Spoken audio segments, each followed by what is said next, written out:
this question directly, but I'm afraid to talk to him now that he's got this Empowering Wednesday, and it's gone to his head a little bit. But I will ask the rest of you instead of Billy, because I don't want to look him in the eye. How long have Billy and I worked together? Do you guys want to take a guess? 15. Is it more or less than 15 years? 15 sounds about right. For including internship, I don't know. I think 15's about right. Yeah. Billy, do you have an exact number? Is this the Price is Right? Like, how is this? Do you know is what I'm saying. Yeah, I started in 2010, so 15 years. All right, wow, yeah. they all got August exactly we go. right. I have an excellent memory, anything 790 related. Really? All right. What I wear my first day as an intern? All right, now you're being a dick. Oh, I do want to take the opportunity to say we had an original production director over at 790, David Starr, and found out last week that he passed away. So thoughts and prayers to his family. I'm sorry to bring the vibes down, but 790 holds a special place in our heart, and Dave Starr was a big part of that station.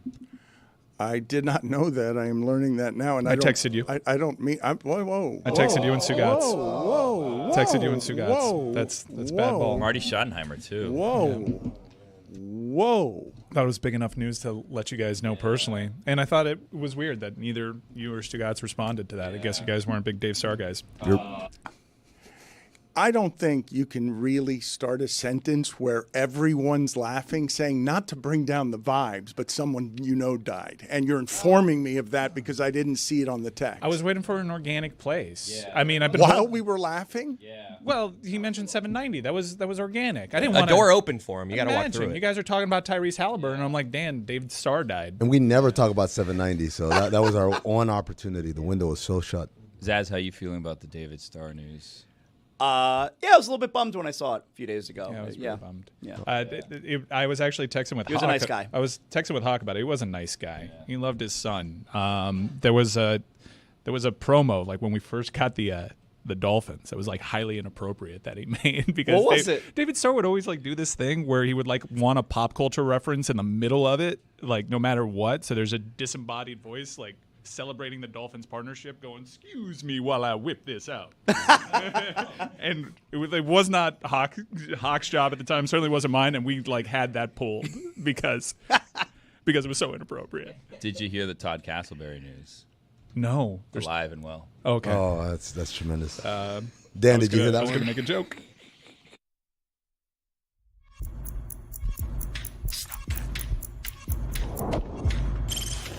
Stop that. Stop that. Stop that. Yeah. I hear him chat to the noise. Move too quick, can't stop for the talking. I hear him chat with the walking.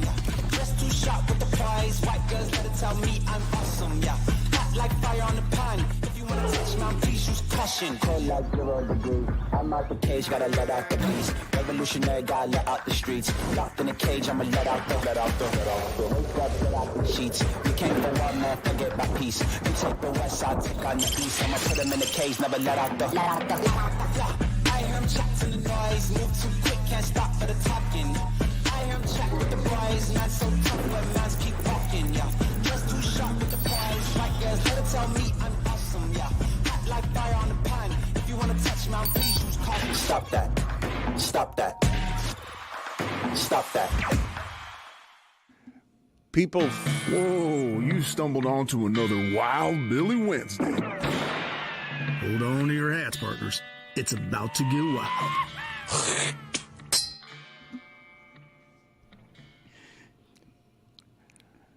I've worked for 15 years with Billy Gill, and he has never said what he came in here today and said What'd to he me say? boldly, just not in any way fearful, emboldened, I think, by the fact that Amin came in screaming at me, yelling, "Remember, Dan, when you thought the Thunder were done after game one?" And also He did. And he also threw in, what's this moment you keep talking about? Like everyone's a little stronger on Wednesdays, but Billy said to me after Good morning. yesterday's show, it wasn't good morning. Oh. It was you were an asshole yesterday to Chris and his father.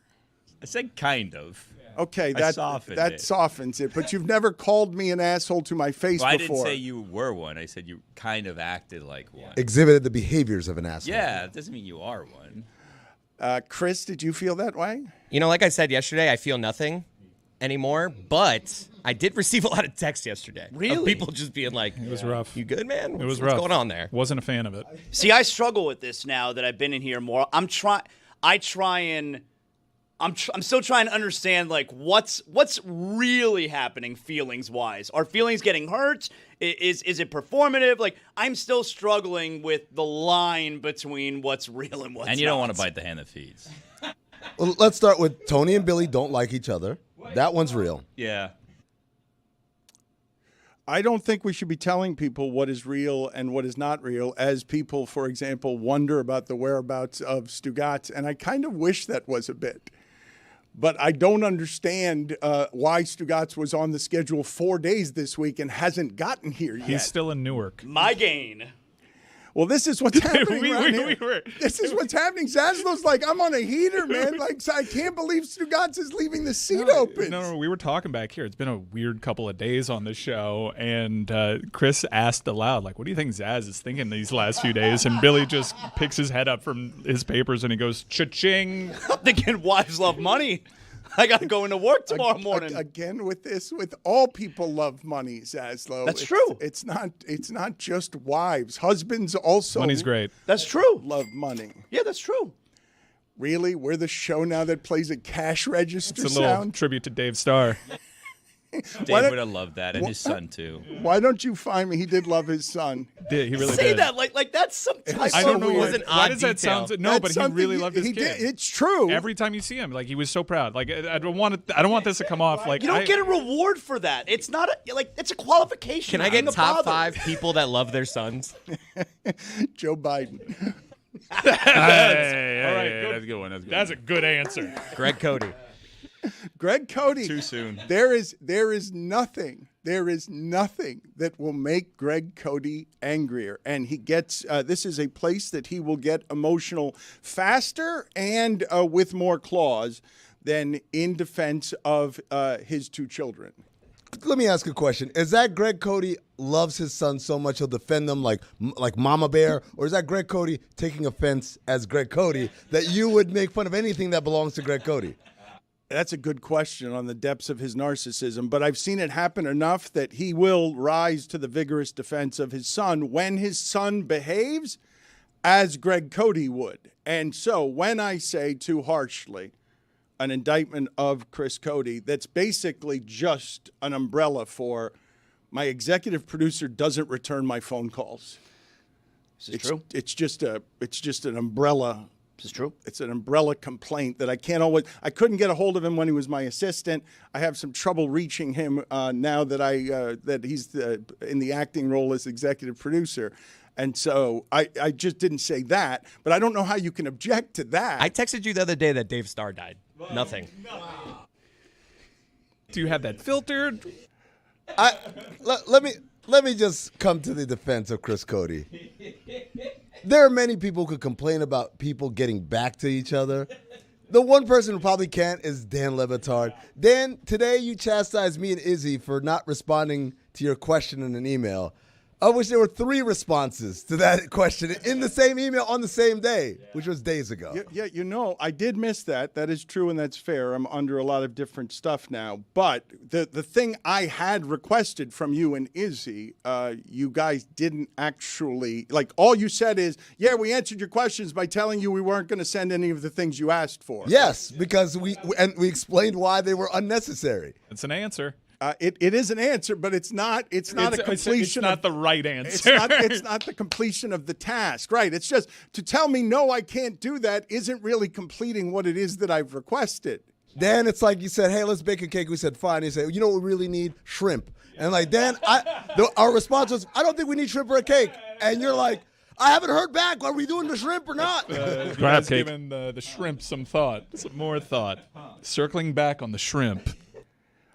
Do you guys have any thoughts on the ravaging the Pacers just gave the Cleveland Cavaliers? Because I said yesterday the Pacers can beat anybody, and that's not true. They can't beat OKC. But playing that style of basketball on on any game, they can be good enough to beat you. But doing this to Cleveland, right? Because I didn't actually write off OKC, though I want to hear your thoughts on this. I mean, I'm just respecting the best player in the world and probably not respecting OKC's defense enough because I have so rarely seen Jokic look like he looked in games 3 and 4, and Denver was still in those games. But I'm not writing off anybody. I'm just respecting the best player in the world. You kind of wrote them off, Dan. You sounded every alarm because they lost game 1. And I said, Dan, it's the playoffs. This happens all the time. All they got to do is win one in Denver, and we're back at square one. And that's exactly what Oklahoma City did. And now they won one up ahead in home on game 5.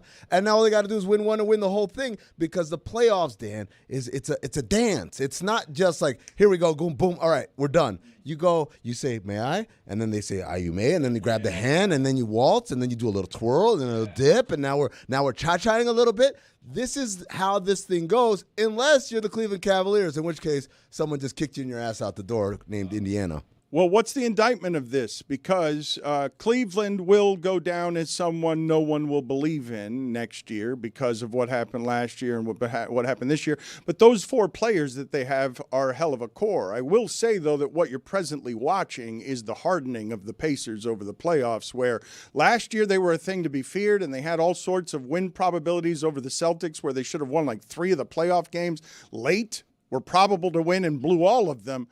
This feels like a different team to me. Do I have this wrong? It's just a 50-win team, and I don't know in today's game when the players are talking about Halliburton being overrated, I'm watching a player and I'm like, that's not overrated. Yeah, but we know what that poll, like that, that's a popularity contest. That's the players telling you, we don't like that guy. That's exactly what that is. And number 2 is Rudy Gobert. We don't like that guy. Zaz, this is my favorite part about this. Yesterday after the Pacers win, LeBron tweets out something like, LMAO, we're all these lames who think he's overrated now. And that immediately let me know LeBron was one of the ones who voted. He's one of the guys.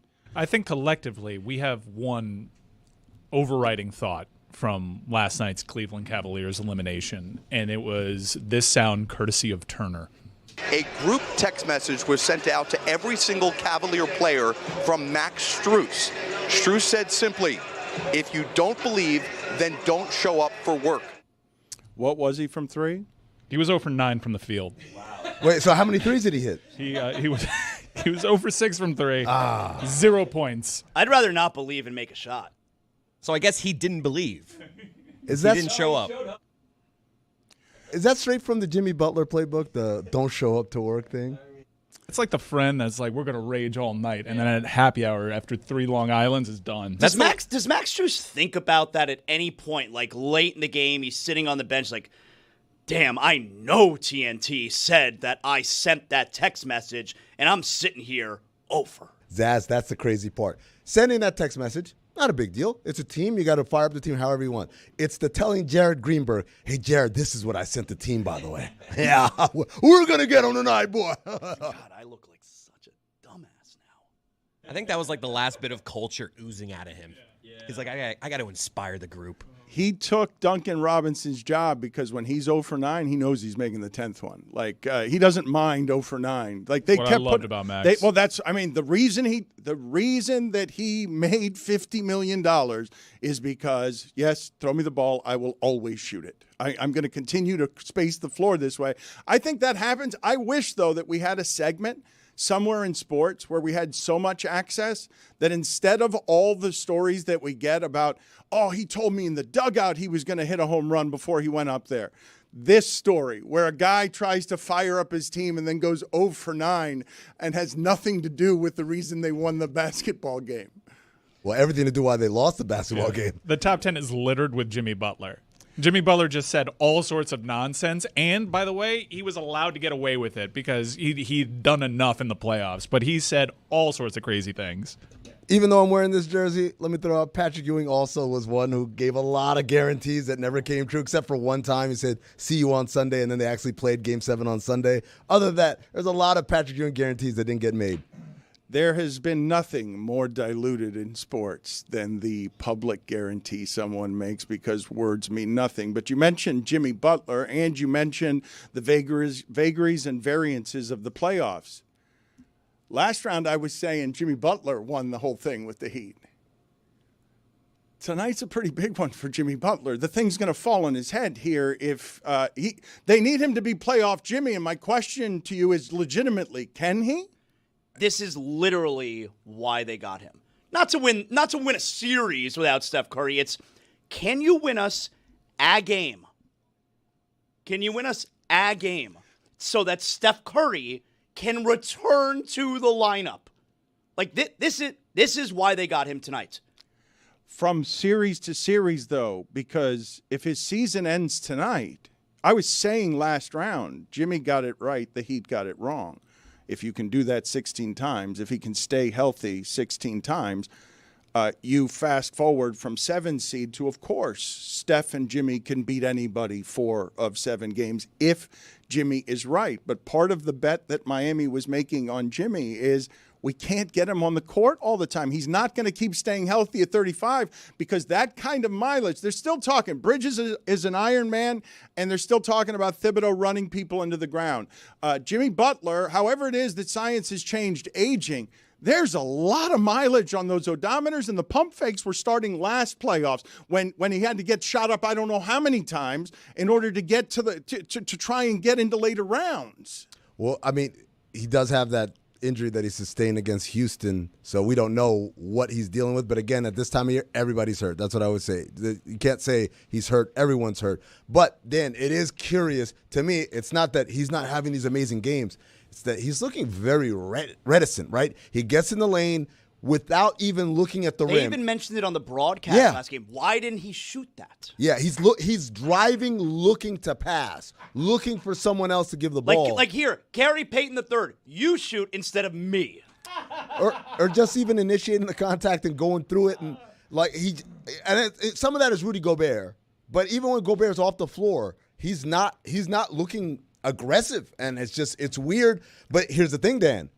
If he comes out tonight and has 40 and they win, and then Steph comes back next game, all is forgiven. But my question to you is legitimately, can he, right? Because when we talked yesterday about Giannis, which was amazing the way you guys talked about it, like, oh, he's not in his prime. I'm like, what are you talking about? He had the best year of his career. It's like, is he any worse than he was like a year or two ago? No. Okay, this is his prime. Usually in basketball, the prime isn't at 30. You just look at it. That's where you want to know where the prime is? You look. Fair Oh, look at that. Oh yeah, that's its prime. Fair enough. Is it sustainable with like his frame? I mean, if anybody's been built to carry that kind of mass at that size, it's Giannis.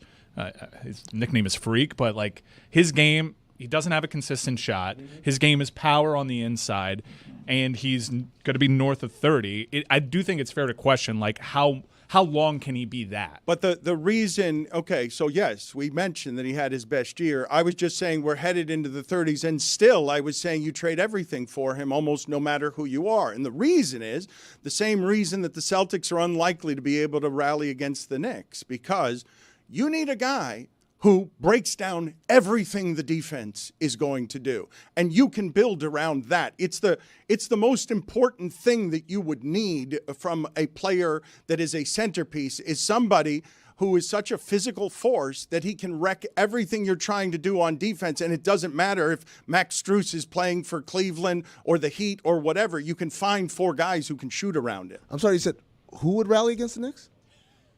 Boston. That's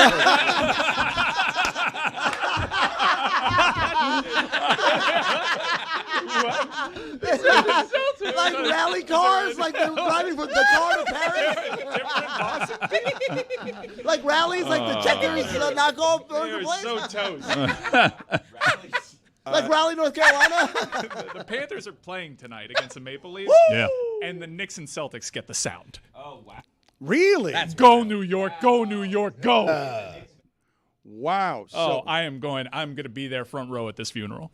Jim Dolan's throwing basketballs to fans outside here. Hey, kid, you want the Game 4 ball? Hey, man. I don't want that building to have a second of hope. Bing bong. I just want them to get in their seats and not have a reason to stand up beyond the tip.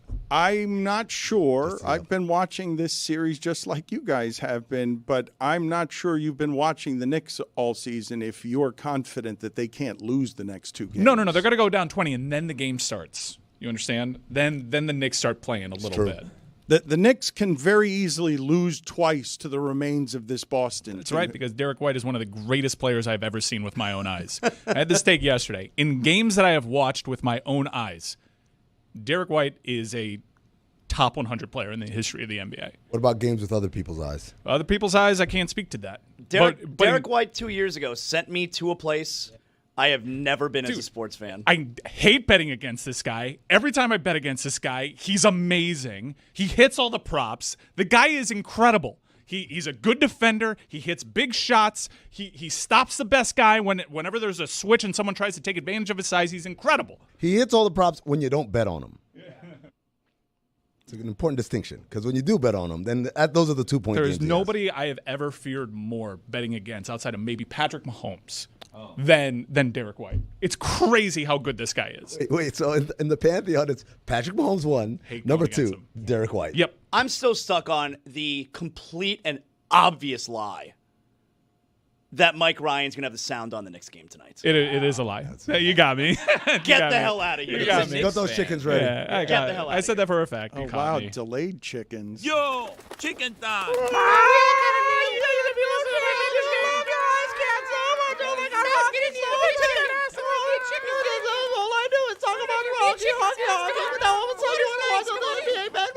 Hand up. I'm a chicken. Yeah, good job. Hand up. I'll admit it when I'm wrong. I was wrong there. I lied.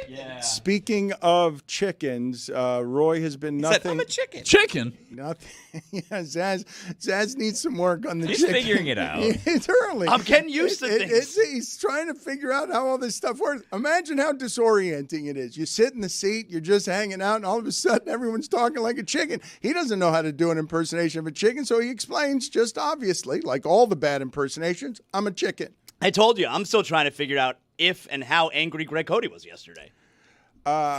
He was angry. He was bothered, and he does vigorously defend his son. We will see if he comes in tomorrow. He's also asking for a raise. Or you were an asshole. One of the two. Well, why does it have to be either or? Why can't it be that I'm an asshole and he's asking for a raise? Those are not mutually exclusive. And by the way, like, this part's not a joke, right? Zaslow is, I don't want to speak for him here. Go on. But he marvels at Greg Cody's lack of self-awareness.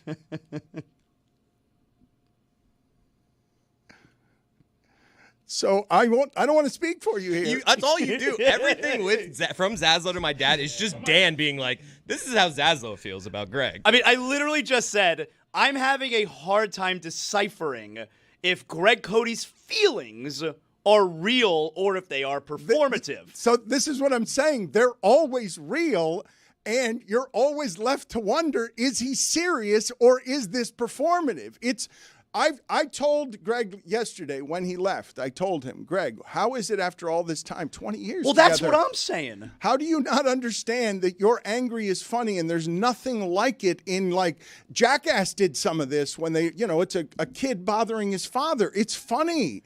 And Greg mad, there's nothing funnier than Greg actually mad and forgetting that we're doing a show together. Like, that was my thought when I left to go home yesterday was, how, after all these years of Greg appearing on this show, am I still in the same room where Dan is telling Cody how much he loves him and appreciates him? Please don't be angry. Well, so let's take people behind the scene on when the cast members don't know what's bit and what's real. What I'm telling you with Greg Cody, whether it's the hard network out or him getting mad, all that's real. Greg doesn't know that we're bleeping with him. Greg does this show as serious sports radio person who has no idea. He does not think that Billy is agreeing with him because Billy is, somebody who's doing show. I'm agreeing with him because he's right. Hey, you said don't explain things. Yeah, what's what are you happening? doing? Yeah, Don't what tell are you people doing what's here? real and what's I not. feel like if Those I are your did, words. if I What's did what happening you here? just did, you would be like, we you don't would explain the kill show. him. The curtain is there for some reason. Thank you, guys. You are absolutely right to correct me on that. Sometimes I don't know when we're doing show and when we're not doing I'm show. glad you said it. Because when I came in here today and Billy said I was an asshole, Kind of, I said.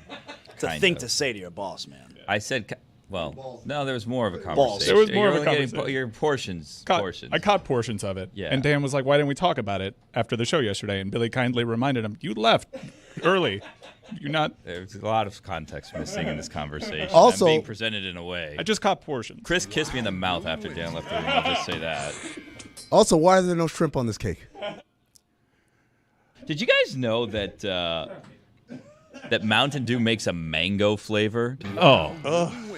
Hold on a Let's hear him second. out. There's more to this story. Exclusively for Little Caesars. Huh. I was shocked. I had someone send me a cameo, and they're like, can you say happy birthday to my husband? Also, we'd like you to try the Mountain Dew mango flavor from Little Caesars. And I was like, okay.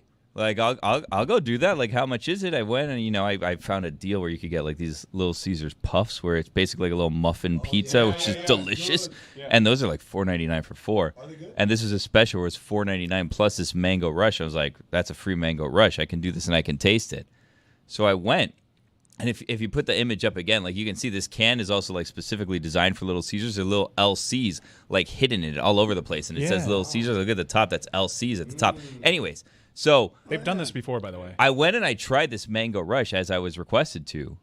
I got to tell you, delicious. Wow. It tastes like carbonated mango juice, except it's not as creamy and rich or whatever. But then I got to thinking, who on earth thought, I like Little Caesars, but I like this better with mango soda because that's the only place that it's available. That's all. Just a thought. It seems like the kind of colorful, sugary excess that you would find at Little Caesars because what do I want with my cheese? Just a candy drink that's carbonated and tastes like mango. I don't put it on the poll at Le Batard Show because I think everyone winced the same way. Does mango Mountain Dew sound good to you? Because the sound of it does not sound good. We all wince. You know what always surprises? Mango with heat. Like a spicy like mango mango flavor with heat. profile. That is it's savory and sweet and spicy. Yeah. It's So very good. So hold up a second. You said though you got this request on Cameo. You're on Cameo. Yeah. Okay, this is very interesting to me because I'm very interested in how much you charge 'cause you for love your money. Cameo. Well, Are you trying to leverage? No. What I'm saying is, I set up like half a Cameo profile months ago, and then it got to the place where I have to put how much money I request to do these, and I don't know what to put, so I've never finished the profile. Zaz, this is what you need to do. You need to torch the profile you have already. It's done. You need to start a new profile off of my referral. No. This because then you get boosted, right? Because then all of my Cameo people see your Cameo stuff. So then you get boosted, and then this is what you do. You set the price, but then you do a price drop immediately. Say if you get in now, then it goes to this price. That's your real price. The price that you put, that's a fake price. But then the sale price is the real price. You're going to want to write that down. Okay, that's an interesting strategy, and I will do that. But let's get back to the part that's most important to me. Yeah. How much money am I supposed to charge? Like, what are you charging? But before we answer that question, just real quick. Dan's on Cameo, too. I am not. I have rarely been more embarrassed than the first thing that happened when we left ESPN is everyone here started panhandling on Cameo. No, that was after we left ESPN. It was seconds but after we we did left. miss. I don't know why I made a principal stand. And I was like, I'm not going to take part in this gold rush. And you guys made so much money. Made so much money. Christmas was fun. But Zaslow just got here, and so he's asking you for tips. How does he I'm like embarrassed. How does he greedily take advantage of the audience immediately? He waited about 10 days before asking. You're going to fit right in here, buddy. That's what that chair does right there. Dan, you say take advantage of the audience. I say provide like not just a service, connect with them. Memories. Memories forever. You know how many birthdays I've wished? I don't wish happy birthday to my friends, but I'll do it on Cameo. You know why? Because it means something to the people who requested. They want to hear Obama say happy birthday to their best friend or their brother or their sister. Why would I deny them of that, your Dan? Cameo advertising. No, it's /Darth Amin. Go ahead, look me up. Zaz, here's the deal, because you're asking for like a price point. If I'm going to be honest with you, we're a little bit past the boom of Cameo.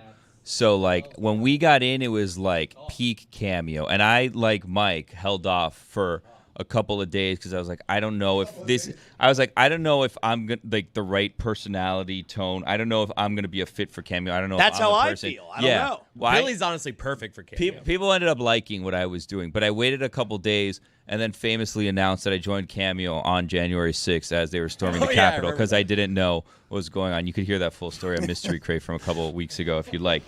But So it was actually kind of around when we left. yeah, ESPN. it was. It was like first thing everybody did because we weren't allowed to at ESPN. So, Okay. Anywho, I set a price, and then at the time, again, it was like the boom of Cameo, and they send you like you have a Cameo rep, and the rep was like you might want to up your price, like significantly because you're meeting a demand, and he wanted me to like triple my price. I was like, I'm not gonna do that. I'll up it like $5, and that's it. But at the boom, Zaz, it was like 30 cameos a day that I had to do, and they would call me in the morning like, hey, you have all these due, you got to do it, all this stuff. It has since cooled down, but a piece of advice that I will give you as someone who is still pretty active on the Cameo and still gets videos, and I had to do some, and I had to do the Mountain Dew one, and that was one that was expired. If you join, you got to do them because we have some people here who have joined recently. We have Mike Fuentes. I saw joined Cameo for some reason. What? Yeah. No. I don't know why he joined Cameo. It's a plague around here. Yeah. It's just a plague. People get here and they're just like, how do I find places where there are money? Yeah. Can we get back to there are dollars? Okay, well, this is the piece of advice I would tell you, right? Jeremy also recently joined Cameo. Oh, and Jeremy. I'm already getting the request of Jeremy didn't fulfill my request. Can you send my husband or whatever a Cameo because it expired and he didn't do it? I've made so much business off of Chris Cody, Stugotz, and Jeremy not doing their cameos. Well, it's incredible. Stugotz. So do it. And if you expire, as a show of goodwill and good faith, because you let it expire, you do it for free. It's You an gotta do it option. for free. You got to do it for You free. gotta do If it you for free. ask Why them would to I rebook, let it expire? it just sometimes sometimes you're a busy Stugotz, man. Stugotz lets them. Yes, they're. It happens sometimes. So this is why I'm embarrassed by some of the things that happen around here because some people can be so gluttonous that they can even turn down the money because they can't get around to it because there are too many requests, and that happens with Stugotz and others. But the part that was problematic when we left ESPN wasn't just that we immediately started panhandling in a way that Greg Cody objects to when he leaves the 5-star Michelin restaurant and a panhandler is outside. He doesn't want to be panhandled. I think 3 is the most stars. But It anyway. was that it made what you guys just did now, where you did the subtle advertising for your cameos. For days, you guys were talking about this in a way that contaminated our show, and now he's done it in the middle of the hockey playoffs. No. He's done it in the middle of the basketball playoffs. He's like, hey, how do I find more money? No, what we were doing was we were alerting the masses that we were now offering them unique experiences, personalized experiences for them, their friends, their family, etc. Also, the maximum number of stars a Michelin restaurant can receive is 3, Dan. Okay, I'm sorry. I erred there. I got it wrong. Well, this is supposed to be your wheelhouse, though. Food, yes. Thank you. Stop biting the hand. 3 that stars feeds me. sounds bad. Like if someone says we're a 3-star restaurant, I'm like, ooh, should be 5. Should I be just 10. don't know when I'm going to have another opportunity to be on a heater like this. Yeah. I feel like this could be the time to finally complete Yeah. my Cameo profile, and you have yet to tell me I would the do one like thing I want to know. $250 for your cameos. How much do you do? Timeout. I do like 45. You guys just steamrolled. Wild Billy wins. It's Billy's day. They steamrolled That's a good one joke. of the best jokes you've ever done. Thank you. I appreciate it. Billy didn't. I won't hear even it. repeat it. Billy didn't even hear it. I'm trying to help out I Zaslow know. here. We need to get back to sports. You also have to know, Zaz, that like they take a nice chunk out of it, and if someone books it on an Apple product, oh good lord, you're basically doing it for Zaz, free. $50. Put $50, you get 75%. How much does Jeremy do? I think his was like 15, which he was like, I'm not going to be able to do all of these that I'm getting. He's a busy man. We need to get back to sports. It's an interesting time in sports. I wanted to talk about how the Michelin star became so valued. It's a crazy story. It is a crazy story. You could put it for later in the show because we should have got to it yesterday. But I don't want to leave the local hour and get to Hank Azaria and start talking Knicks. It's a pretty enormous Panther game tonight. And I know that Roy and Zaz and Chris pretend to not be afraid because you've got the better team. But this is terrifying. Like No, it's- I'm afraid. It's best of 3 in Toronto, and that place is dying. Like this. If they knock off the Panthers, you guys know that this will be a fan base that is feeling as good as it's ever felt. I shouldn't say afraid. I'm very confident, but I am going to be on the verge of projectile vomit the entire 60 minutes. Like, I'm going to have super anxiety and agita the entire game. But, Dan, if the Panthers score the first goal tonight, woo, that crowd's gonna get tight. This feels like a 7-game series to me. And I don't know what that means for They're gonna tonight. play a 7-game after the Panthers have already clinched it in 6. I think that this goes 7. Unprecedented. That's what I feel strongly about. I think this is a 7-game series. Unprecedented. So it would be put it on the poll at Le Batard Show. Is it unprecedented to win in 7 after you've lost in 6? that is what Zaslow, the Homer train around here. I'm embarrassed for Zaslow on this behalf. Don't be. Do you understand how hard it is to be more of a homer than Greg Cody, Parakeet Cortez, and Mike Ryan about our local sports teams? You never think the local team is going to lose. You have never in 20 years watching you do this, do you go into a night predicting the locals are going to lose tonight? I know they're going to lose. Okay, but you know what it is? It's that this Panther team, every single year, they were 6 points back of 8th. Every single year, they were 6 points out of the final playoff We had spot. that game in hand, though. And now, It was an 8-year run, man. It was an 8-year every run. year, No, 6 dude, pointh back. It must have been. It felt like 27 years of that. We did a decade of radio on, hey, they're 4 points out. With a game in hand. Roy, get the table. Yeah. Oh man. Rostislav Oles is returning this week. And now look where we live. But you should be, Roy, you can't do bravado right now. This is, even if you're the champions, and even if you know you got the best team, this is a difficult spot, and hockey can happen, and you can lose in that So building hard. to their backup goalie.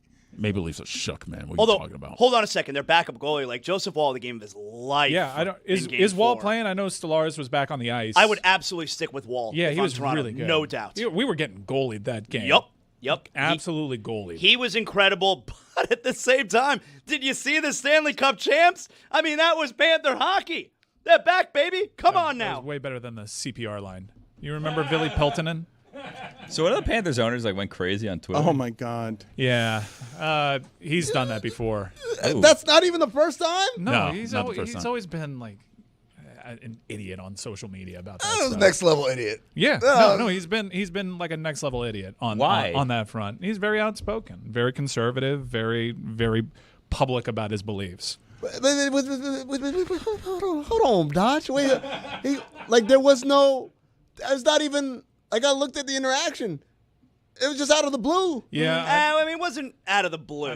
He was baited. Yeah, he was totally baited. He took the bait, hook, line, and sinker. yeah, and if you pay attention to hockey and if you pay attention to the Panthers, like the reason why like this is known amongst like hardcore Panther fans that this is a bit I didn't know this, actually. No, he's been a problem before, and he pops off on social media. The Heat had a before. minority owner like this as well many years ago. Like, you have to be careful with the minority owners who have public opinions because they're just rich people who don't actually have the power of the toy. Are you talking about Jared Kushner's brother? No. Because that was avoided in the Pat Riley presser. I didn't see them answering questions about how Jared Kushner's brother acquired a stake in the Miami Heat. We just move it along. Wait, so you're saying the principal owner of the Panthers has done this before? Minority. Minority.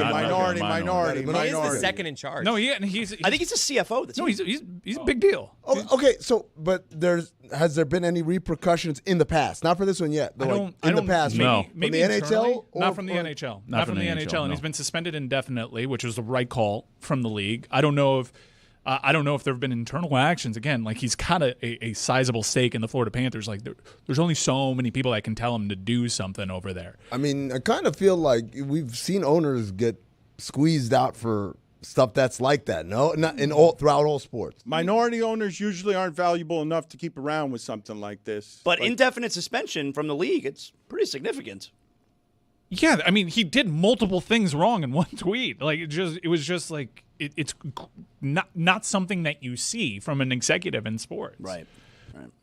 you want to give me the Wild Billy Wednesday sound here? Because I have a question here Wild Billy Wednesday.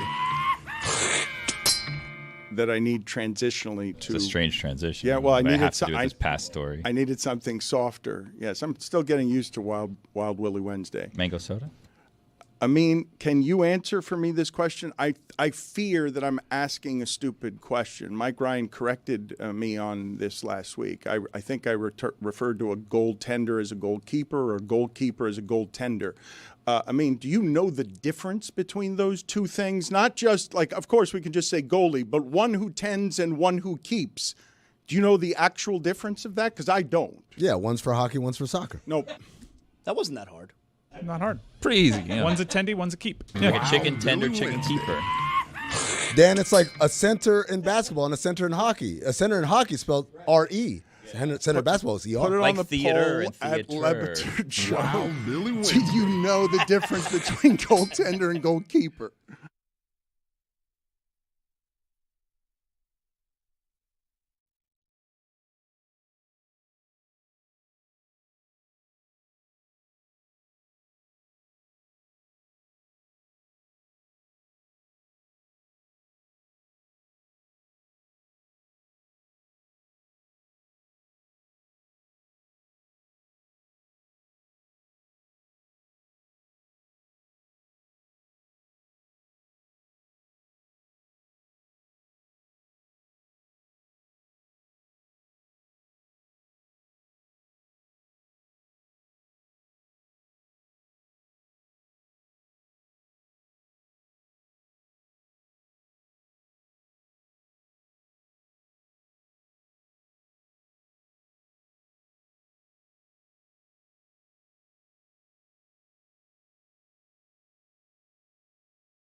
This episode is presented by DraftKings. DraftKings, the crown is yours. Can you guys please play the video of the late Pete Rose when he was on with us recently talking about, I couldn't help but sort of laugh darkly at the idea that baseball would put him in the Hall of Fame or consider it after his death for the first time when he was only living to feel whatever it is that it felt like to be the fountain of youth of a Hall of Fame. But let's listen to Pete Rose saying he didn't want the award after he was dead.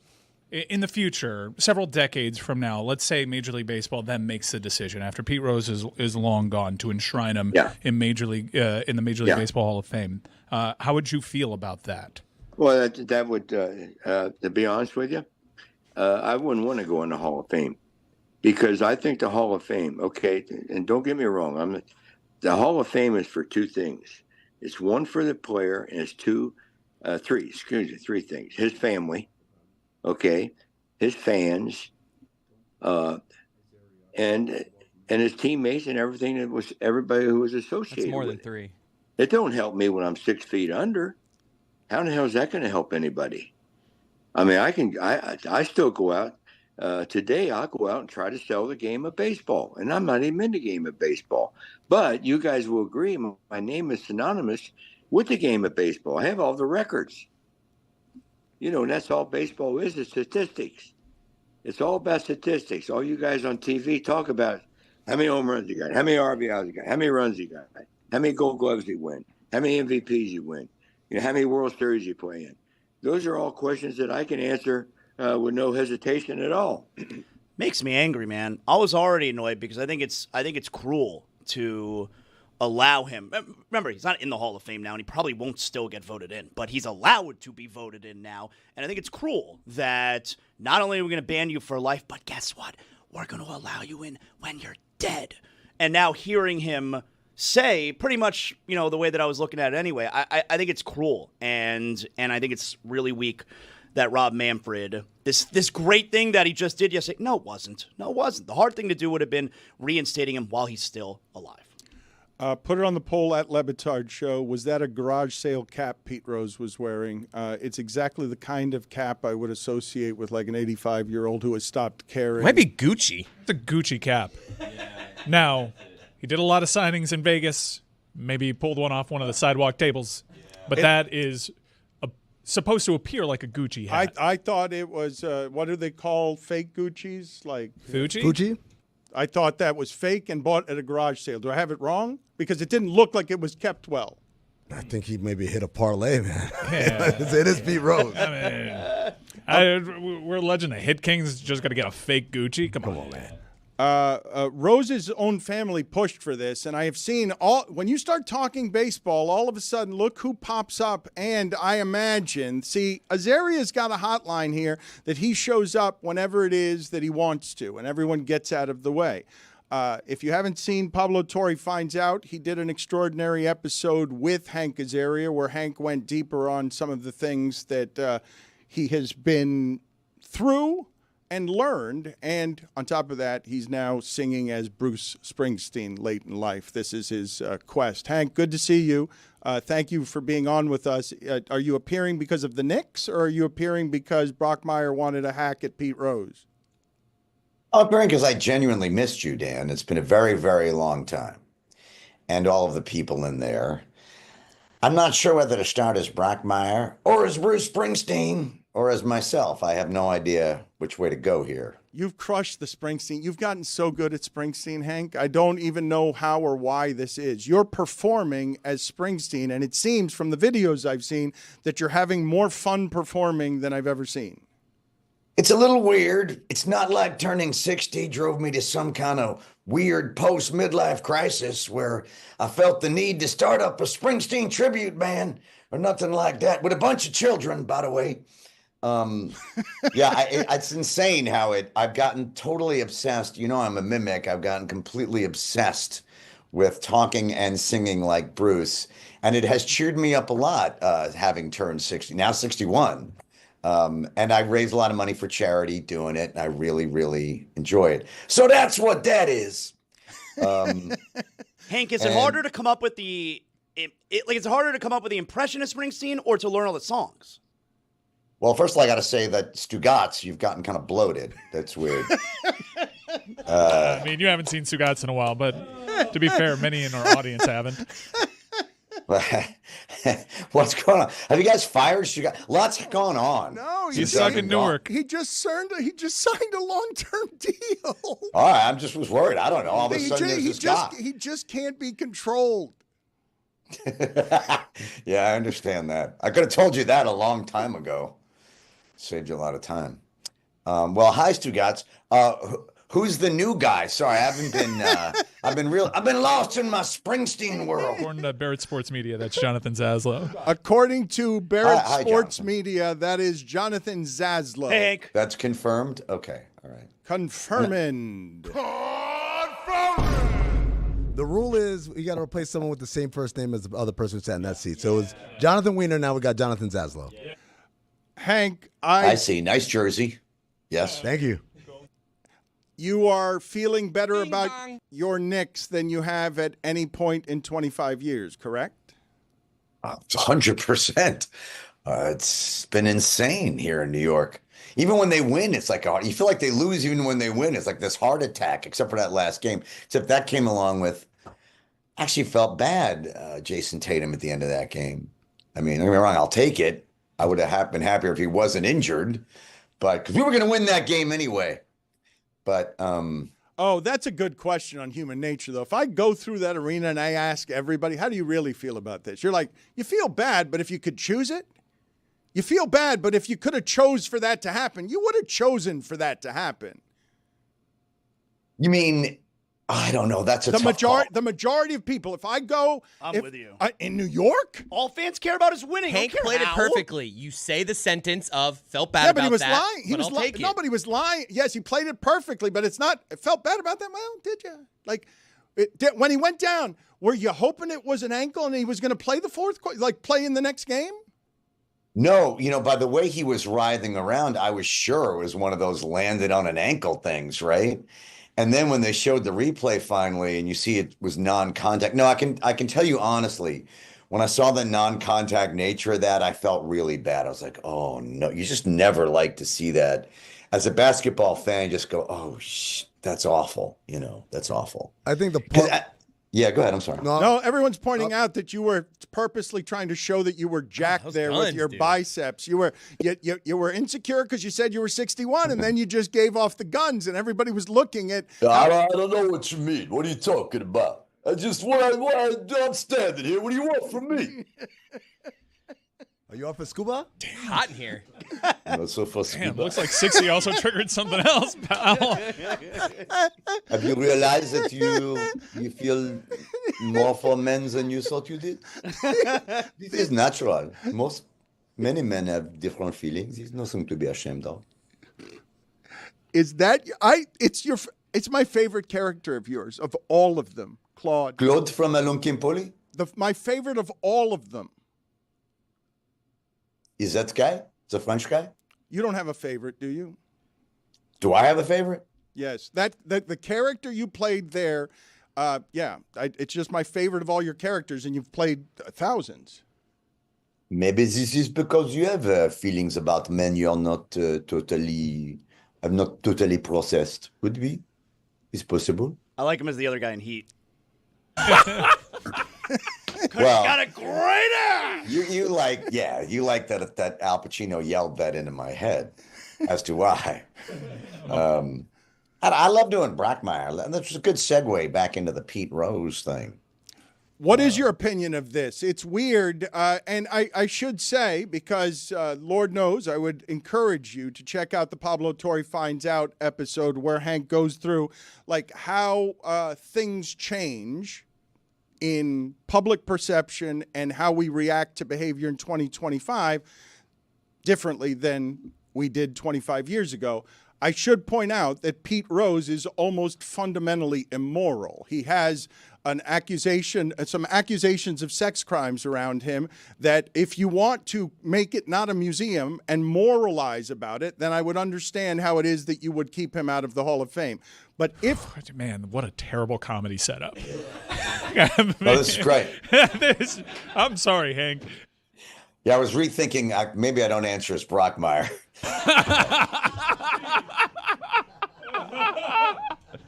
Because Brockmeyer on the topic of sexual harassment is not going to be good. At least it's only minors. Shoeless Joe Jackson was the other one that was reinstated, by the way.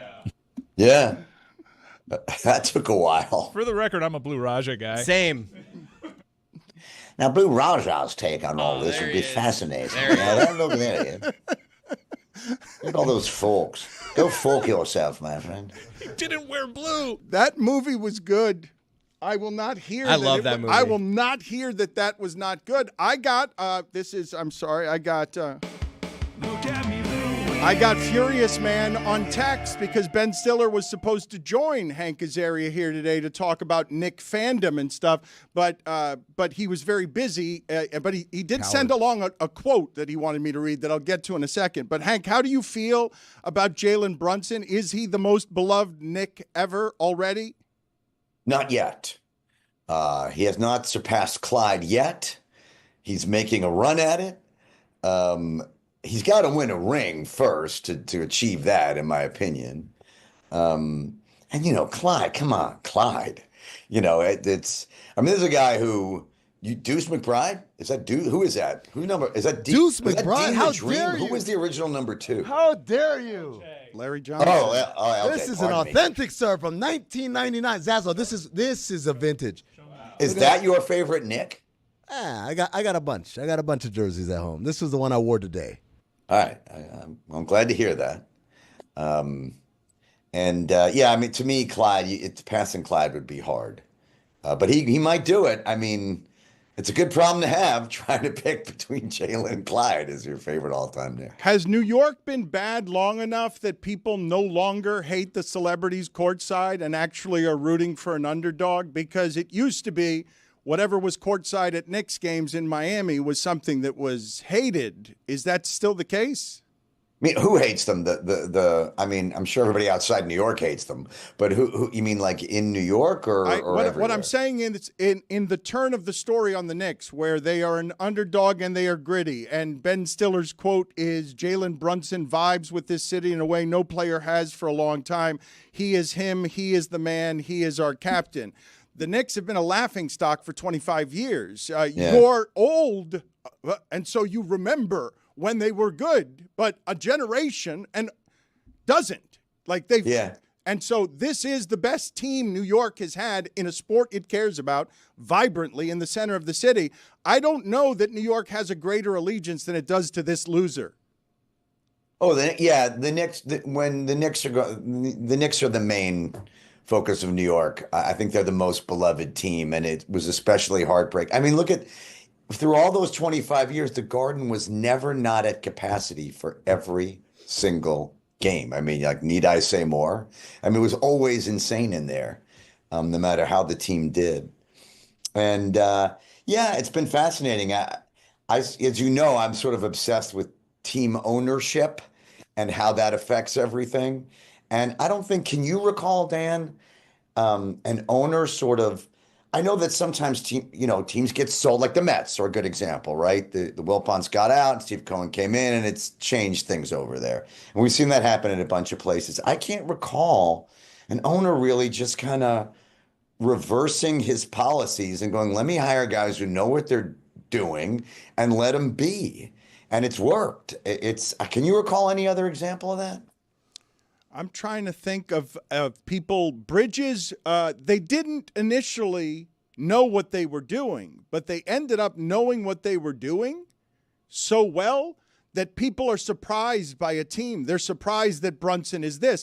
They're surprised that Bridges is doing what he is in these games, even though Bridges was they gave 5 first-round picks up for Bridges because he plays all the minutes, and that's what the perimeter defense is going to look like. And so it was built to beat this team, and now it's beating it. No, I have not seen that kind of competence. I can't readily think of an example. The crew's looking for something of this kind of competence surprising all of us, because not only did they get it right, they were all being questioned about it. They broke up a popular team. I don't know if you feel like Hartenstein leaving is breaking up the team, but bringing in Bridges over that was not popular.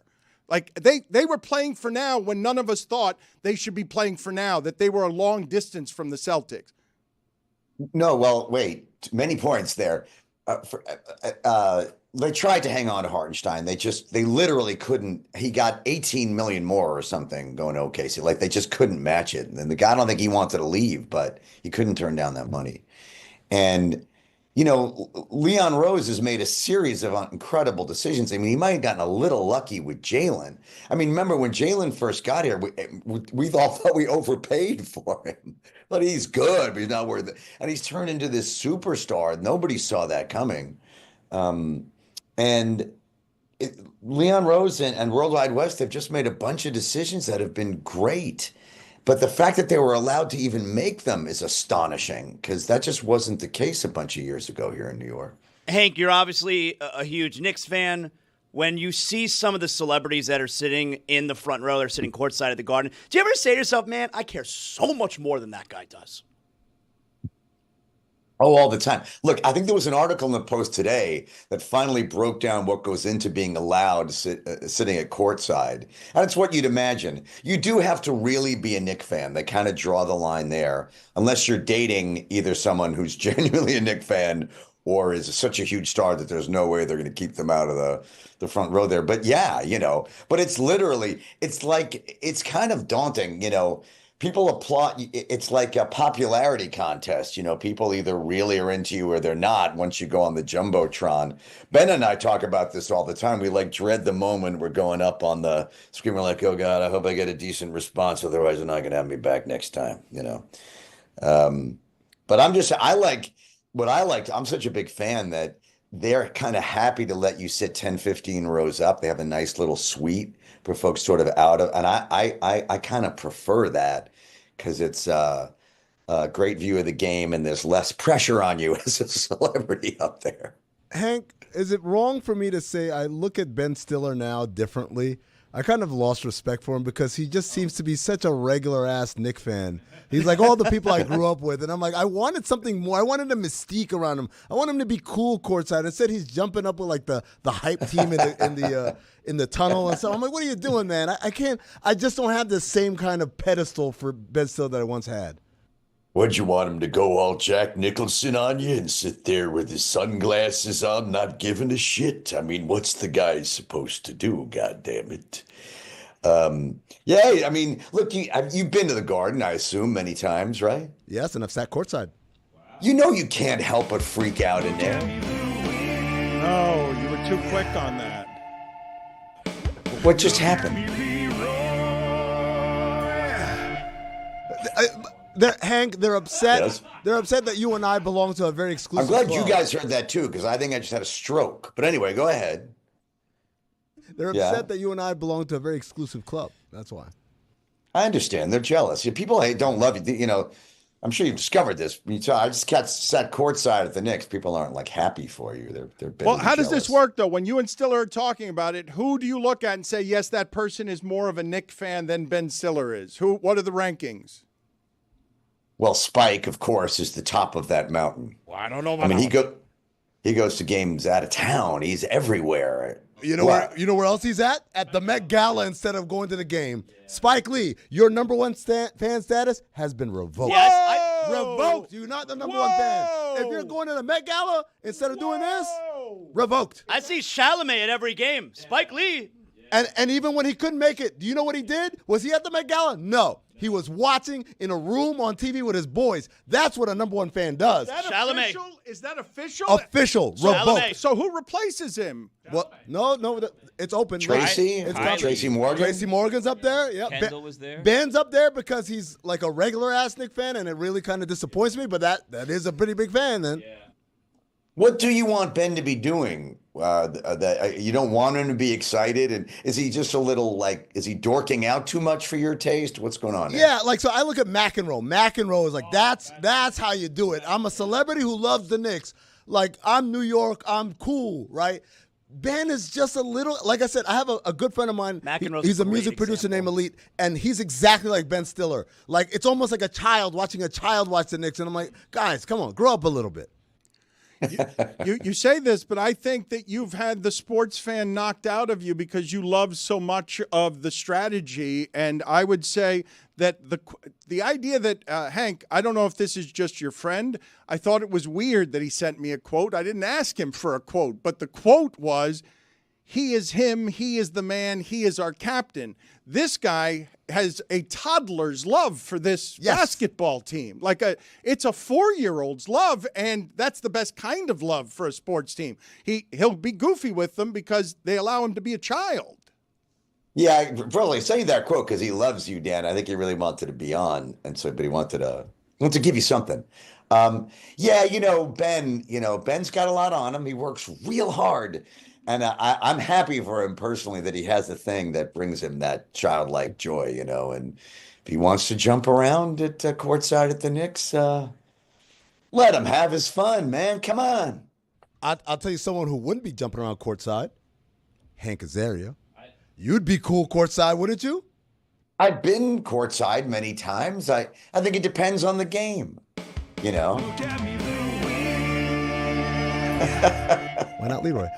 But Hank, I guess my point is you would carry yourself, even as excited as you were, even if you were jumping, it would be like a cool jump. It would Ben jumped like a child. Like, yay, guys, yay. I'm like, come on, man. More of a comment on your opinion on Ben's physicality rather than, his attitude at the Knick game. I think you want Ben to just be a little more graceful than he is, perhaps. I don't understand what you're doing. So Ben cares too much about the Knicks, so he can't be the number one fan. And Spike doesn't care enough because he does other things when the team's on the road, so he can't be a Knicks fan. You want a Knicks fan that's there but pretends to not be interested in the game at all, and that's the perfect Knicks fan? Well, Goldilocks, I want someone who's there and projects a level of cool, right? Like, you're there, you're passionate. Chalamet, like, his resume is short. But in that short amount of time, what a star. You ever seen in Dune? That role. No, I'm not talking about his acting resume. I'm talking about his Knicks resume. His Knicks fan resume is short at this point, but he is spectacular, much like his acting resume. I think, like I said, McEnroe, he's got it. Tracy Morgan's got it. You ever Chris seen Rock. Dune 2? I gotta support my friend here. I think Ben, he's genuine. He's himself. It's awesome. No, wait a minute. He represents what the Garden is really like. I'm with Hank on this, though, because you are hardened. You're out here criticizing the way that fans should feel about their team, the way they're supposed to behave, and what you're saying is pose and preen and be cool. Don't be yourself. Be the measure that I will find cool. I've lost respect for you, Ben Stiller. I mean, I have. And also, by the way, it's not just this stuff. I follow him on Twitter, and, like, some of the stuff he does on Twitter is, like, again, it reminds me of my friends. And it's like, I don't want Ben Stiller to be like my friends. I want him to be something greater than my friends. If anything, I think too highly of him. How about that? Wow, you're turning it into a compliment now. Absolutely. I love Wasn't Ben he Stiller. at an award show watching a Knicks game on his phone? That's good. That's a plus. That's a positive. Okay. I'm sure he was. I'm amazed that Spike missed that game. I mean, he travels the country. Well, he just had it revoked. Hank, are you not going to argue with him on this? No one's arguing this. Fraud. No one's arguing this. He's revoked it, and now it's time for a... It's such an absurd notion that I don't think it merits even pushing back against. Anyone you filed this with, if you could do such a thing, would reject it out of hand. They wouldn't even look at it. Well, when I present the facts, they'd be like, wait a second. Like, it's not like he missed it to go because he was on set filming Do the Right Thing too. We would be like, all right, got to work. You got to do your thing. This part's egregious. He missed it for the Met Gala. It happens every year, the Met Gala. Like what? So a bunch of people dress up all funny like? That's more important than watching the Knicks? Hank, what is the Met Gala like? Because we were talking about I've it never the day been. after. I proudly said, do I get some reverse song now? I've proudly never been. Hank Azaria, I hate charity. Whoa. Not true. No. That's real. Whoa. No. I do almost nothing but raise money for charity, including sing like Springsteen everywhere. But, You stumbled onto another. There's so many little vocal stings now you guys have. Yeah. What has happened? It's just Why is it all about Little Song? It's a Wild Willie Wednesday. There's no controlling anything that's happening around here. That's what Yeah, that means. I wondered what that meant. Wild Billy Wednesday. So he's allowed to toss in whatever little music he wants. Yeah, he's out of control. It's I get you. I'm going to put you on the spot, Hank. Do you know the name of a single person in here? I think you've mentioned the people, but you've been here. It's been so long since you've been here that I don't think you know any of the people you're talking to. No, I've forgotten. Studio DLS Zoom phone number 2 and Studio 1 Zoom shot is what's coming through on my Zoom. And I've forgotten the folks' name I knew. There's some new faces. I just introduced myself to you, Hank. He just thinks you're bloated. You're just you're not Stugotz. I like that. I know your name is John. I remember that it's John. All right, good enough. The Mets, do they have your heart more than the Knicks? They kind of do, I've discovered in my old age. For some reason, baseball is with me more. I'm more of a, but don't get me wrong, I'm freaking out over the Knicks. I mean, absolutely. And I follow every year. I don't really miss a game. So what's the best of it then? When you say New York hasn't felt like this, how much are you consuming? Are you have you gotten wrapped up in the run? Because it's not just that it's the Knicks and it's the beloved team. I don't know if the 69 Mets are this. I don't actually think the Knicks have a chance at the championship. But the fact that the people of New York do right now, the fact that the people of New York believe in their superstar and their executives, and I think their coach, although maybe not, they'll turn on him in a second if they lose in the next round. But I don't think that you've known what this feeling is. And I want you to describe what's happening around you and your friends in New York, where you all get to the escape hatch of this childishness. Well, yes, it's great. We always have the Jets to bring us right back down to earth in case any of us are feeling things too much. And but honestly, the honest answer to your question is it will take years for me to be before it wears off on me, just the Knicks and Mets being relevant and good. Okay, let alone how well they actually do. That is still a joy for me, that we play meaningful late season games and are decent and in the conversation. It would take a couple of years for me to get frustrated and go, why isn't this team winning a championship?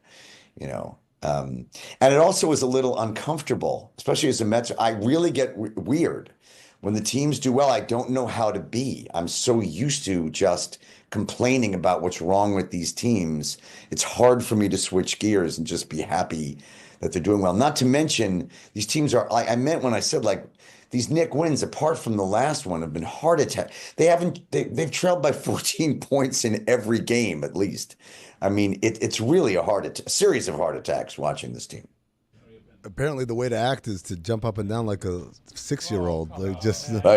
Is it that, as a Knick fan, do you need to just focus on something that bothers you? Are you proving my point? You can't just go with the joy. It's got to be finding what's annoying you about it, and that's where you're comfortable. Is that part of it for you? Because if you don't find that, they're going to give you a reason to really be worried. That's the problem. I see. Disaster lurks right around the corner, and you just have to keep hope alive for long enough. So this is like OCD behavior. You're focusing on this so you don't really worry about the bigger problem, which is when are they going to lose? Hank, a little switching of gears here. I know you're a big Star Wars fan. You and I did a Star Wars podcast a long time. Now I remember you. Yes, of course. Yeah. You're Obi-Wan Kenobi. Yeah, there you go. Have you been watching Andor? No, I haven't. I heard it's good, though. I really liked season 1. Season 2 is excellent. I was wondering, I'll ask you this question based off of season 1. There's some people who don't like adult Star Wars. How do you feel about trying to break through to people that, hey, not everything has to be, I don't know, for a 6-year-old? I assume by adult Star Wars, you don't mean like Star Wars porn. Well, there are some risque storylines, including the opening scene of season 1. He walks into a brothel. No, I kind of only like adult, like Rogue One and what Favreau did there with Boba Fett, because what we get now, continuing, the studio films, we argued about this. I think if it's coming back to me, you liked the prequels, which I don't understand, but No, I like the adult Star Wars when it's done well. Yeah. Hank, a lot. Hank, we're going to let you go on this note, though, but I want to I just want you to answer these questions honestly. Yes. There's Wild Billy. This is sort of a Wild Billy Wednesday feature. Yes, the You know what this is? Would you attend their funeral music? That's right. It's fun for the whole family. We're going to put you in the uncomfortable spot of would you attend the funeral of Al Pacino? Definitely. Okay, you say that, but what if it's not in New York? I mean, like literally, if I were invited, how would I handle that? If I had to, like, I don't think you're invited. Are there invites to Wait, funerals? is it an invite? Wait a minute, Pacino's an invite? Okay. I think his would be.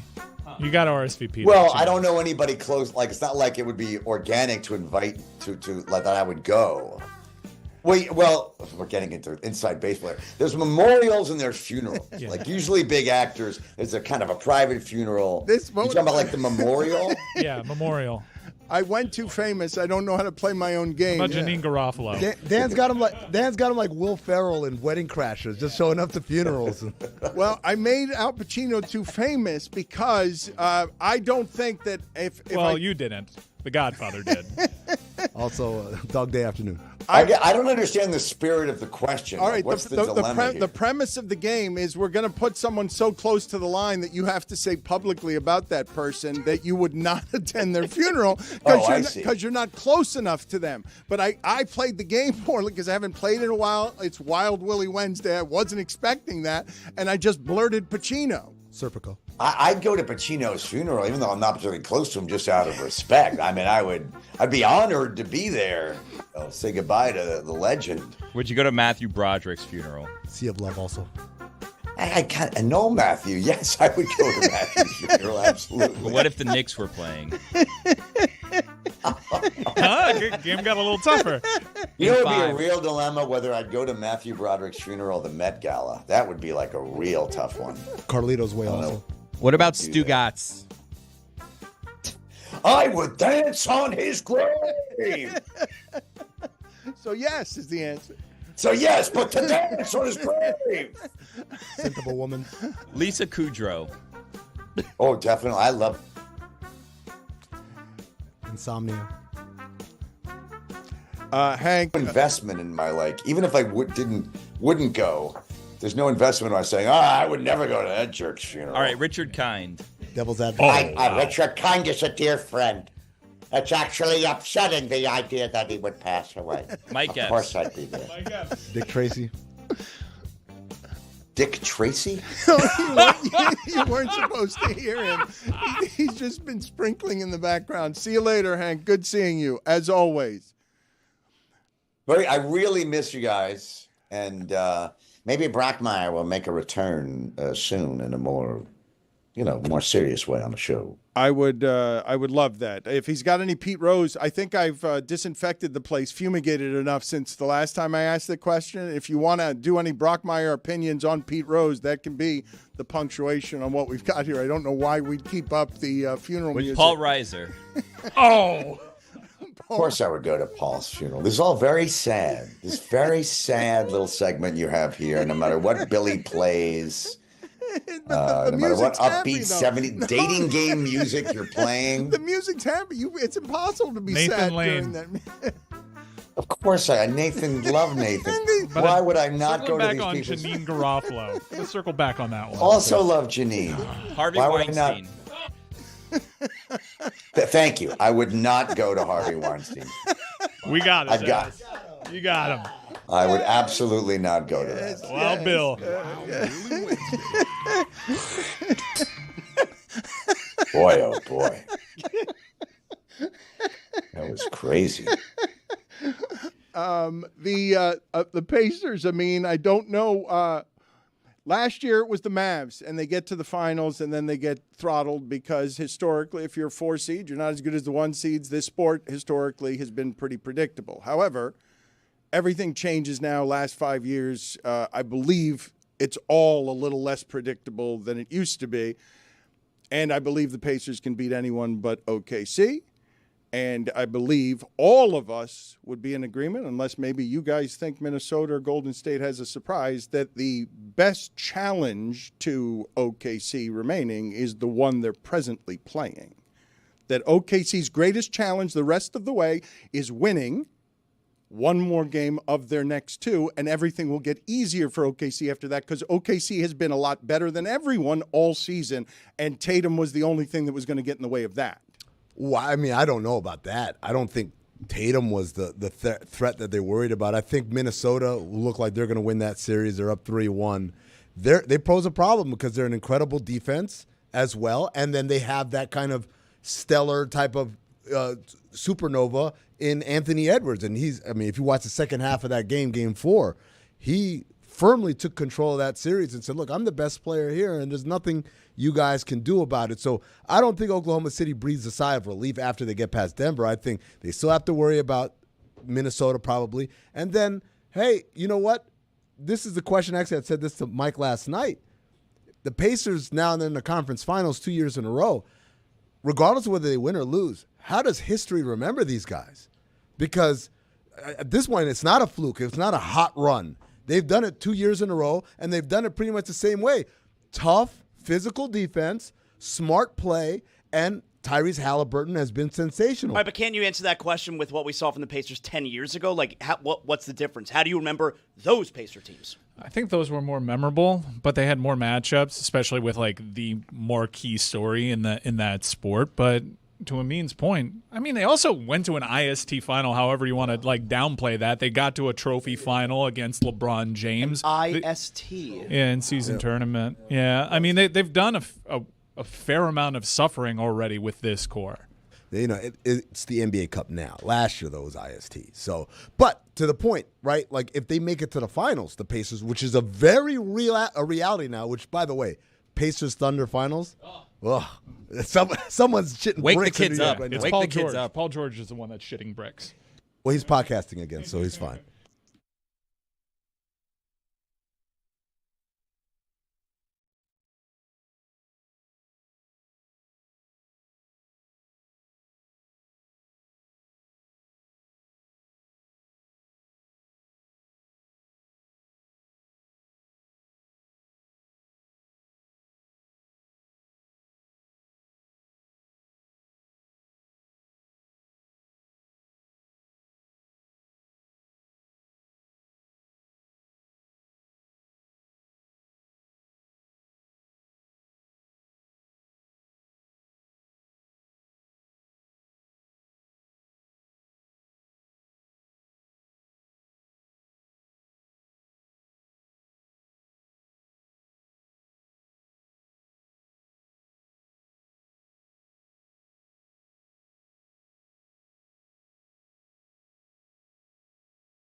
As a man with a New York Knicks jersey tries and fails to replace Back Row Jess, there was a voice missed yesterday on the show deeply because this clown car needed somebody to make fun of this show pivoting to becoming Knicks fans, and thankfully Jessica has made herself available.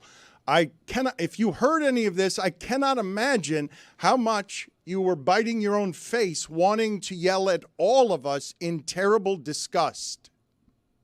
Yesterday was really embarrassing, Dan, for the show, for Mike, for you, for everyone. I was listening to, first of all, Mike has been sending me these like Knicks texts cheering on the Knicks for the last like 4 days now. So I don't know when this started, but I do not like it. I know you tried to explain it as like, oh, we're not Knicks fans. We're just rooting against Boston. It's not really what it sounded like to me. So with some help from some of our friends, I have a top 5 list for today's show of people who are allowed to celebrate a Knicks playoff run. And I'm hoping that you will realize that none of you are on this list and you will stop debasing yourselves. Do you have any other commentary on yesterday that is missed before we get to that list? Because I imagine there's a lot left unsaid. I was searching for your voice somewhere in our fake fandom. You were very mean to Chris, I would say. Another text I got. Yeah, Chris was like, what do you want to talk about tomorrow? And I was like, the Knicks stuff, obviously. And then later in Invisible Ink, also Dan was really mean to you. I lashed out. I'm sorry, Chris. You got condolence text yesterday. Yes, You're still with multiple. us. Yeah, I'm sorry. It's just return my calls, please. I don't understand Invisible Ink text messages. What's it for? It's for when you're saying something and you're like, ooh, if someone's reading this over this person's shoulder, they have a way to make sure that no one sees it. So they're like, ooh, this is something spicy. Let me wait till I'm somewhere where I can press down and read it and be like, ooh, okay, yeah. I don't want anyone else to see this. Say something, I mean it. Whatever. Well, okay. I would also like to add, this isn't from yesterday's show, but Amin's shrimp in a cake analogy, one of the greatest, I think, of all time in the history of the show, in describing some of Dan's requests. Very good analogy, Amin. From one Knicks fan to another. Thank you. I'm not even a Knicks fan, okay? Yes, I'm not on this list. You're here now. No, we're here now. Everything honestly, I have very mixed feelings about this Knicks run because, yes, obviously I want my boyfriend to be happy, whatever. But he started this annoying bit where he jumps in the pool every time the Knicks win. And, it's just, why are you jumping in the pool? He does that, too? It's our thing. It's kind of our thing. I've done that once. I can't wait to tell you guys the story. One time in my life. Were you... Okay, can you tell us the story? Yeah, tell us the damn story. Come on, suspense is killing us. No, now that's like the actual perfect time to tell your story. After a Knicks game? When we're talking about jumping into a pool. Was it celebratory? You just I jumped in the didn't pool want to once. interrupt what she was saying, and I interrupted what she was saying. But you did, and No. then you left us with a cliffhanger. All right.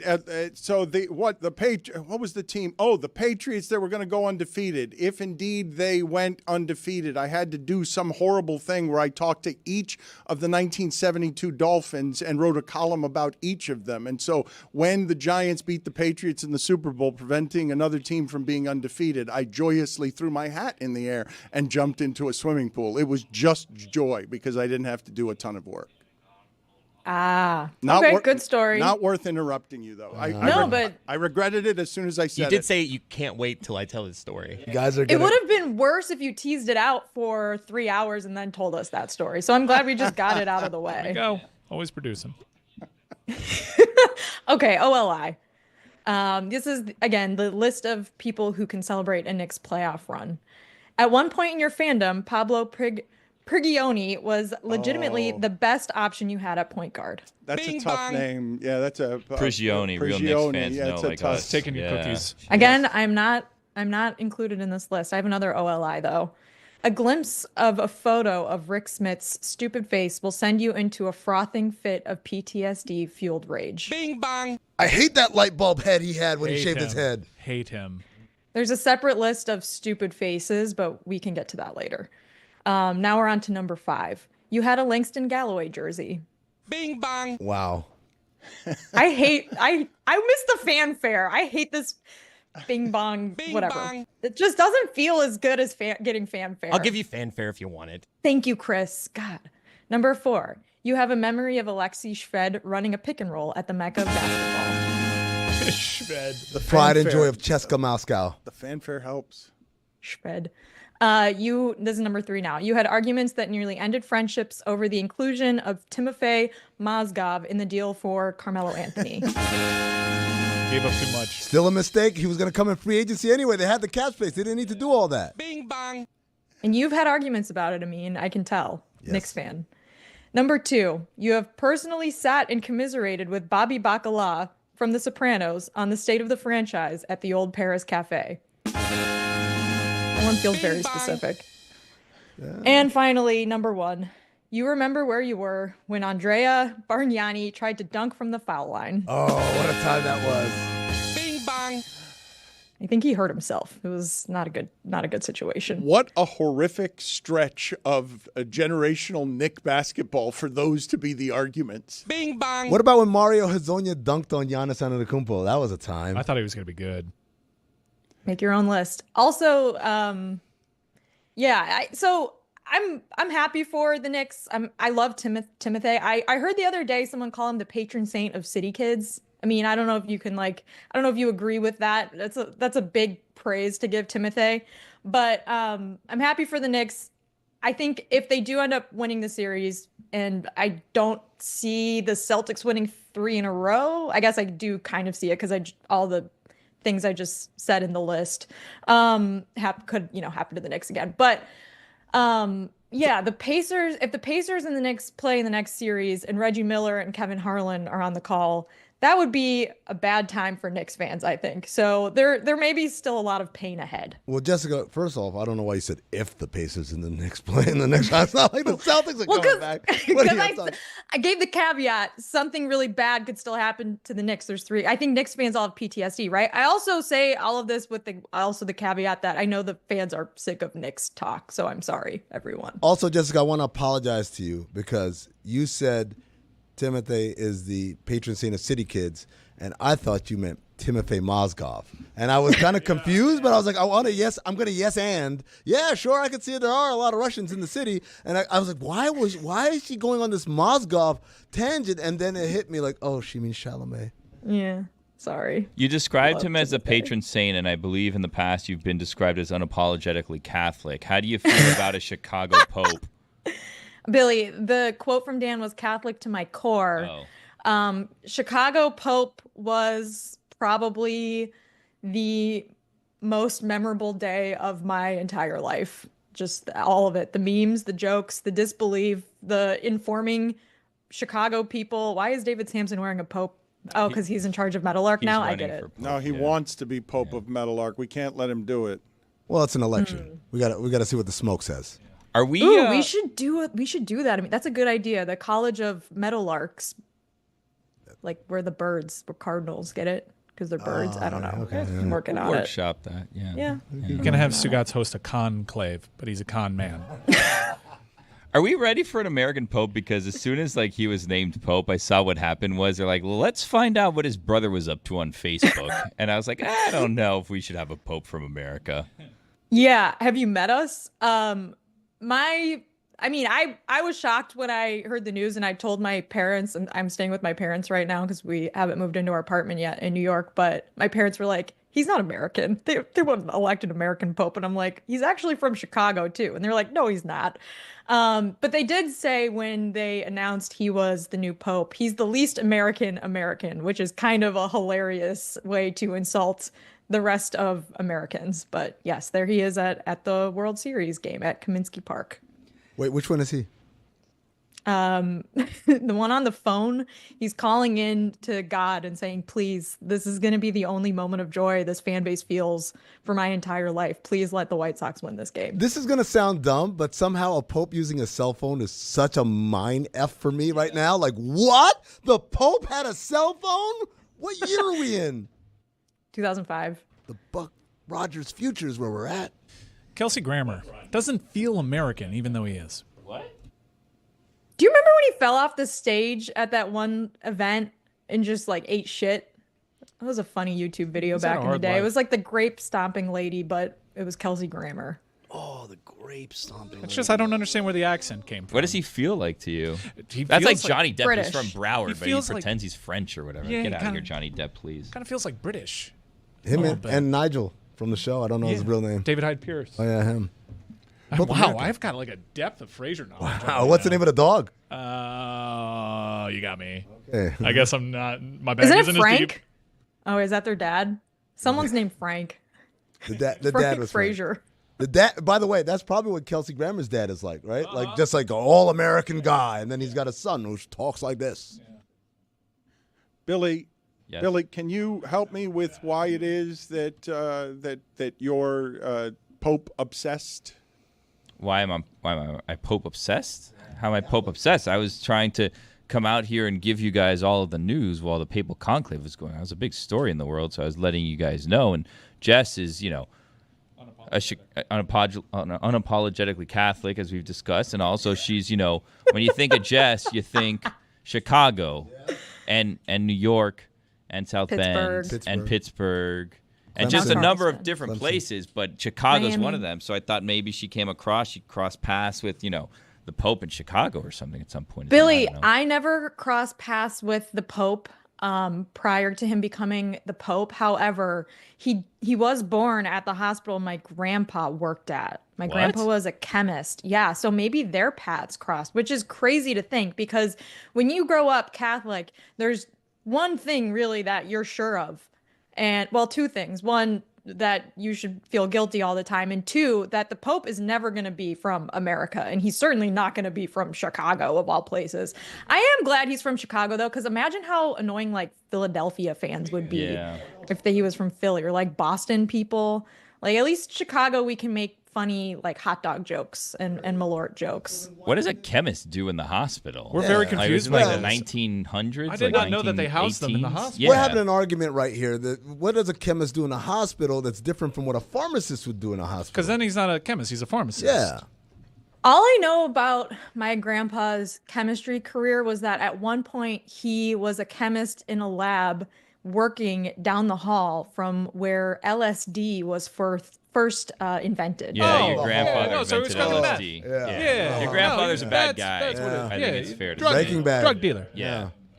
Your grandpa sucks. At Le Batard Show, does Jessica's grandpa suck? And at Le Batard Show, what the hell, Johnny Depp? Please get out of here, please. Like, why This are you is doing the that to- grandpa.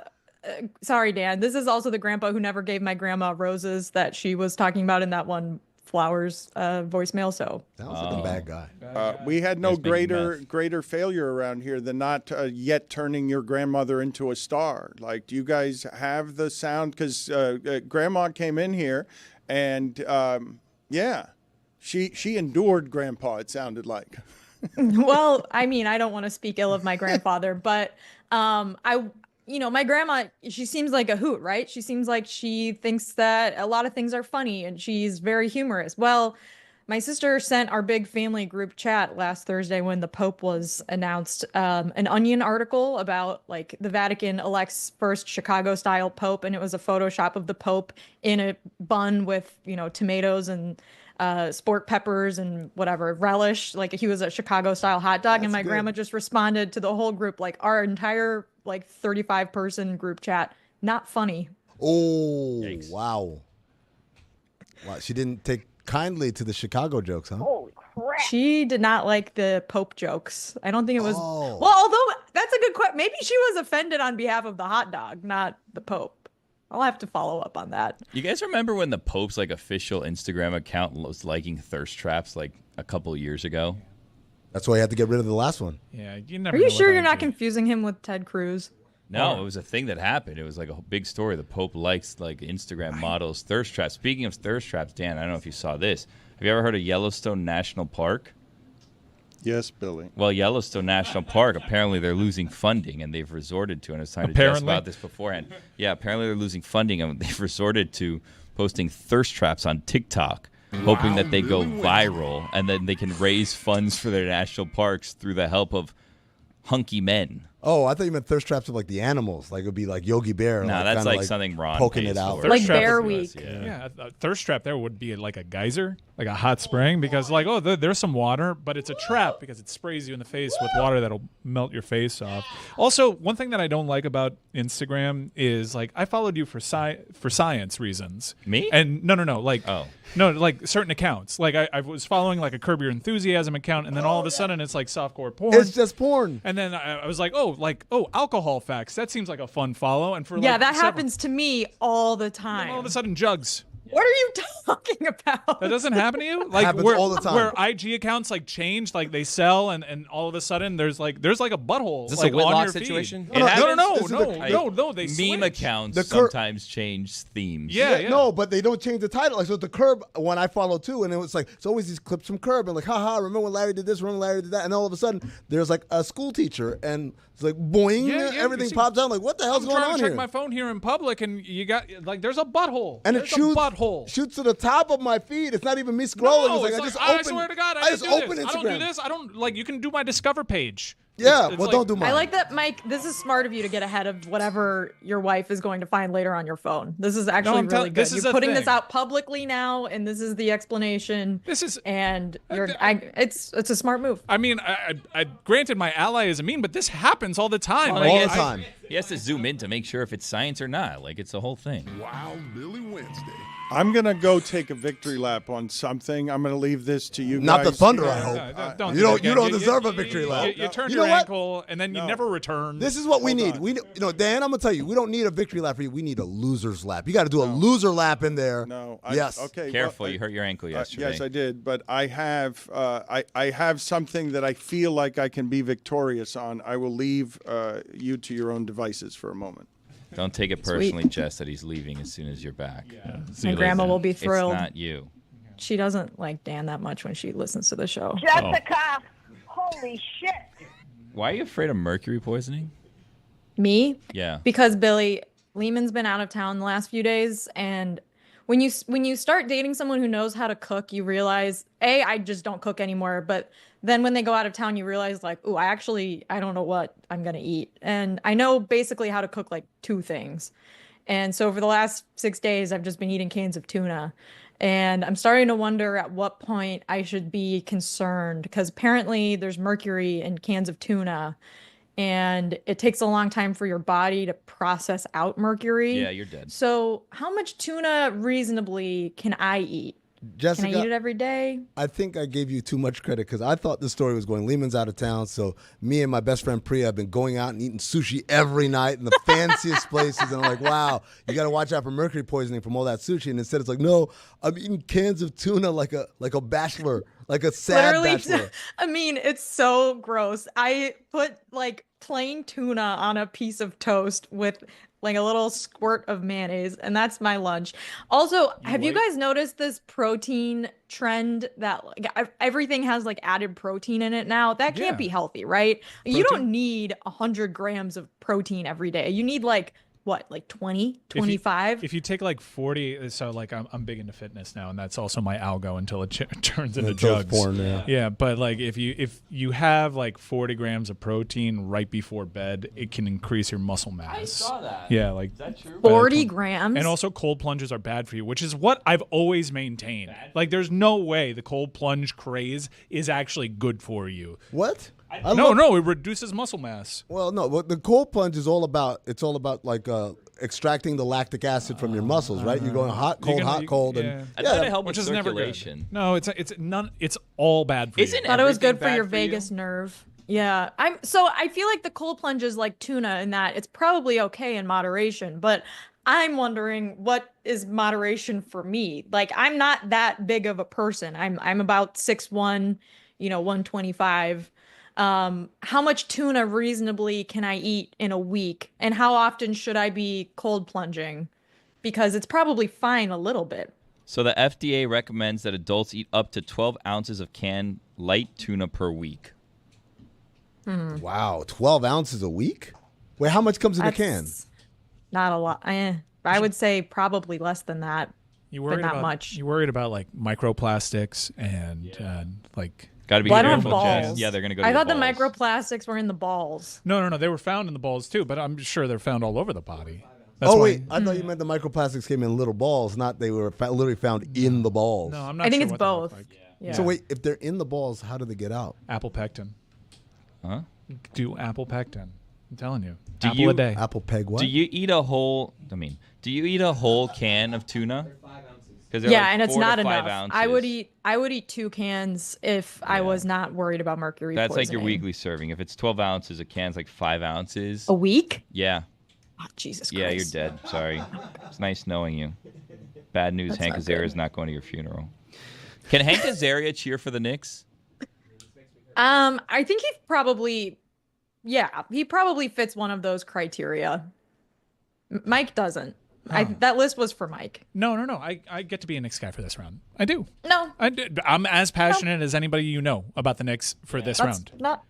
I Yes. mean, only in the way that you're passionate about like things where you sort of like swoop into a thing and then you really, really like it for like a week. Like stocks.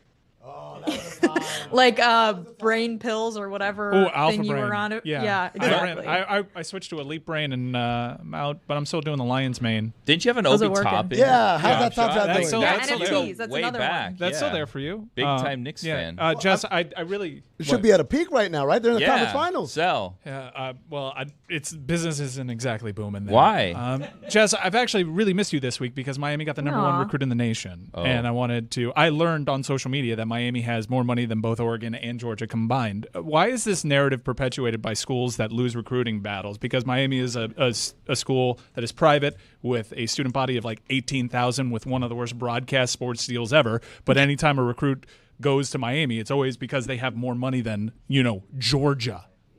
Mike, you need to stop being triggered by people on the internet.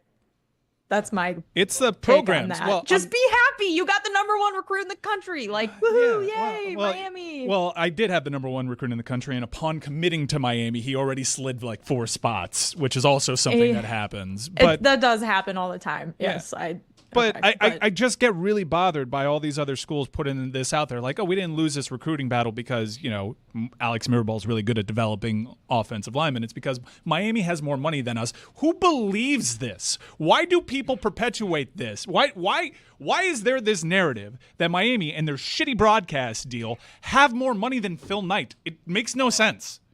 And Probably because Carson Beck is driving like several stolen Lamborghinis, or not that he stole, but I know, and he got them at Georgia. Mike, just call them poor and move on. I don't know. You missed me so that you could find an entryway to talk about Miami to then make me upset. Okay, I got it. Yes, Well, that's our don't- dynamic, Jess. That's what I miss about us. I also want to point out that last night, maybe I'm revealing confidences here, but Mike proudly said that the U is going to whoop up on Notre Dame this year. Yeah, we're going to kick their ass. Wow. Like he said it with lots of confidence. They would replace their defensive line with guys that took a break from football and are recovering from knee injuries. Like I think Dan's ready, guys. Who? Jason Onye and Gabe Rubio? Just Is that- running. I think Miami's got to beat Just that running. ass. He's not running hard enough. Was there for a second, then Izzy was there. It's May. I guess this is all you have in college football right You got to now. run harder. Run That harder, and Bill Dan. I Belichick. want you out of breath. You see what's happening as soon as I leave the room? Mike goes He is out of breath. Wow. Mike goes right to the UM talk as soon as I leave the room. Tried to tell you not to leave the room, pal. Okay. Well, what's happening right now seems unfair to me because you guys say this is a loser lap and not a victory lap. Are you in a church? I think they were just saying that because you're doing it, which is not nice. Okay. Well, so Zaz you guys said it. You guys tell me then. You make a ruling here whether I'm right or wrong. And I'm sorry, I've been running so long that my pants are beginning to fall. So if Not this- a lot of people run while holding their glasses like that.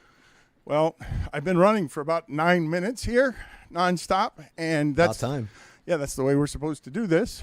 And So you've gone about a quarter of a mile. and my pants are falling, so there's the chance that the belt isn't going to hold up throughout the rest of this.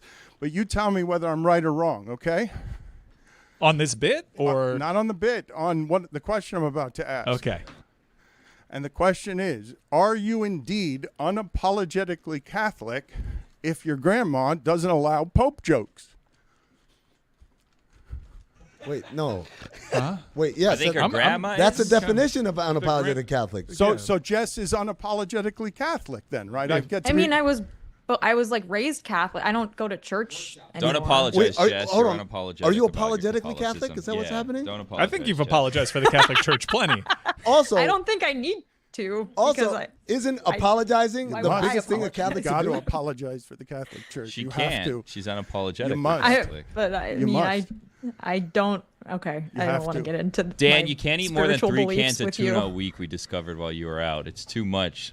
Mercury poisoning. Well, Dan can't eat tuna anyway. You know the International Church I of can Satan eat- I can has eat tuna. 0 sexual assault allegations on record. Good job, Mike. What?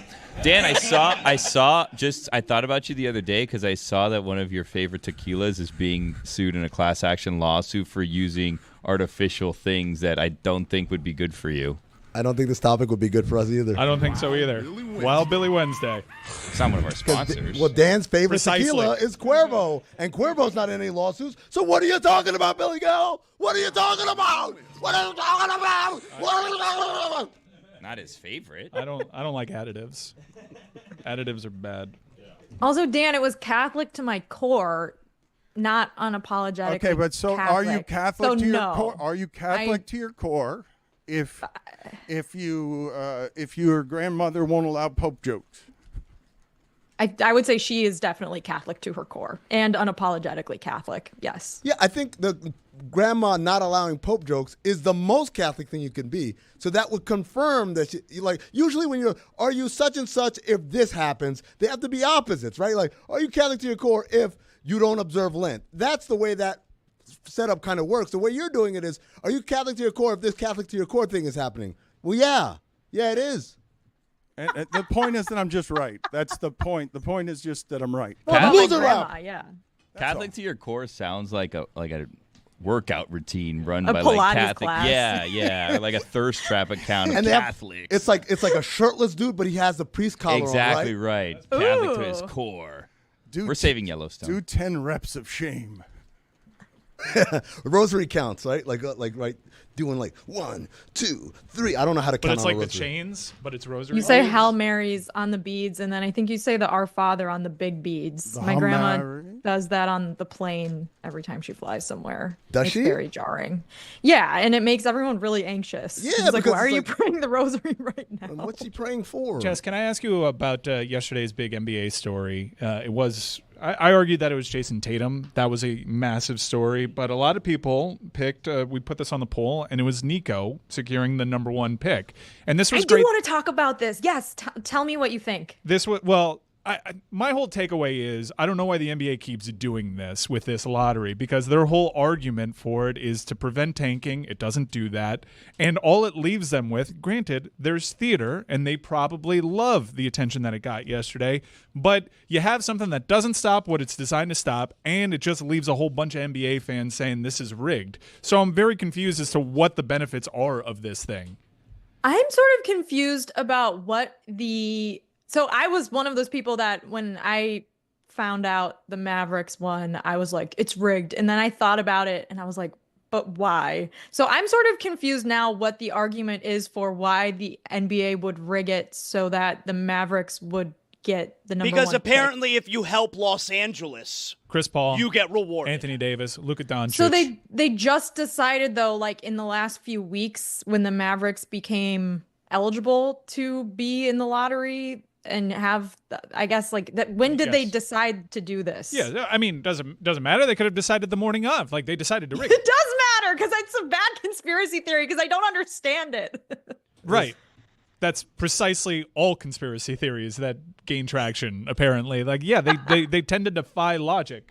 Look, I don't want to divert audiences elsewhere, but if you want to do conspiracy theory talk, Basketball Illuminati has you covered. We covered this exhaustively, and it's not the lazy, it's because they traded Luka. Like, we've got math involved. We've got numbers. You don't want to miss a thrilling new episode of Basketball Illuminati wherever you get podcasts. I mean, I do want to get into it though, because I was listening to Tom on Bomani's podcast earlier, and also I was listening to he had Zach Lowe on also, and Zach Lowe was talking about sort of the injury stuff in the NBA. Like it's almost a certainty that you're going to have some sort of injury like this now. And there's a number of reasons why perhaps that's the case, and maybe it is comes back to workload and youth sports especially. And I think that that's really interesting too. But back to, your point. So can you just sort of break down the actual conspiracy and why it would make any sense for the NBA to rig the draft lottery for Dallas? Well, this is the easy explanation why it's not rigged, right? Is prison. Yes, that's why. They're in the lottery happens in a back room, right? Like what we see on TV, that's not the lottery. That's the lottery results that they create a TV show around, right? The actual lottery happens in a back room, and there's a representative from every team that's in the lottery. There's Ernst & Young who are doing the accounting, and then there's NBA security, and then there are also media members there. It's like a half dozen journalists. Yeah, like Ben Golliver, for instance, People is like always me, back yeah. there. Yeah, well, not people like you, actual journalists. So anyways. Right, and Golliver also wrote in his story, he had a quote from a Mavs executive who was like, I can't believe that this happened. Like, I've been working on the draft lottery in this process and been dealing with conspiracy theories my whole career. And now, like, basically there's the subject of one. But go on, Amin. One of the prevailing theories, Amin, is you have a brand new owner that just paid $3.5 billion for this franchise and immediately nuked it as one of the first actions of their ownership reign. So it's kind of like a make good. Well, see, okay, so by the way, the exec you're talking about is Rick Welts. Rick Welts, I work with him in Phoenix. Rick Welts is the guy that invented All-Star Weekend. Rick Welts was instrumental in the invention of USA Basketball. He was supposed to be, at one point, they were saying he was going to be the next commissioner of the NBA. So shout out to Rick Welts. But yeah, he's someone who's had to deal with conspiracy theories when he worked in the NBA all the time, and now he's on the opposite end of it. But to finish what I was saying about that room, like I said, the people were in there, and then the way it works is there are 1,001 different combinations. 1,001. So when they say someone has a 14% chance, really what they mean is there are 140 different combinations that are pre-assigned, right? And then you just wait and see what balls come up. We've had years where people I believe there's a year where the Spurs kept winning it, right? Like they won the top 3 picks. Because they draw number one first. Yes. They should be allowed to do that, by the way.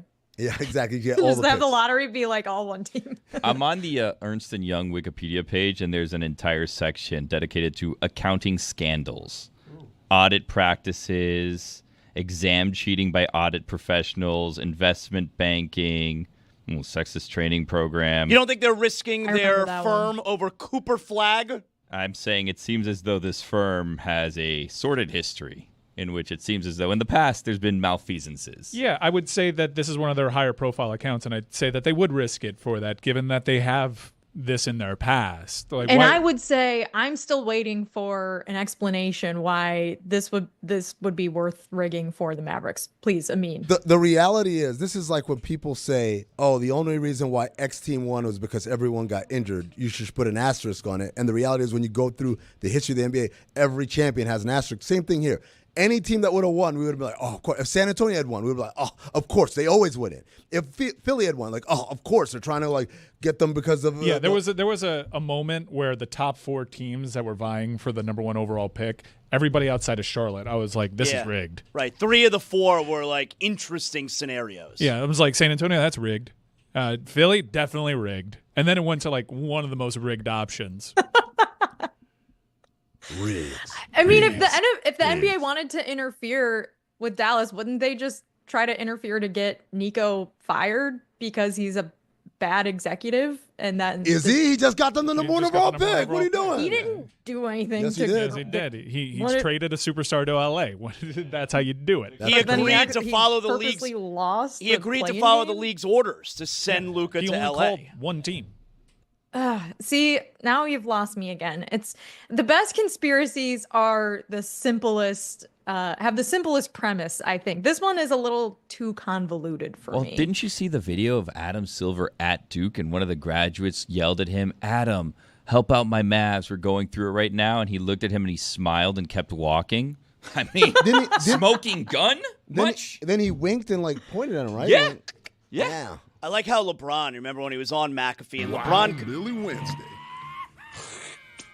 LeBron continues insinuating, that the draft is rigged.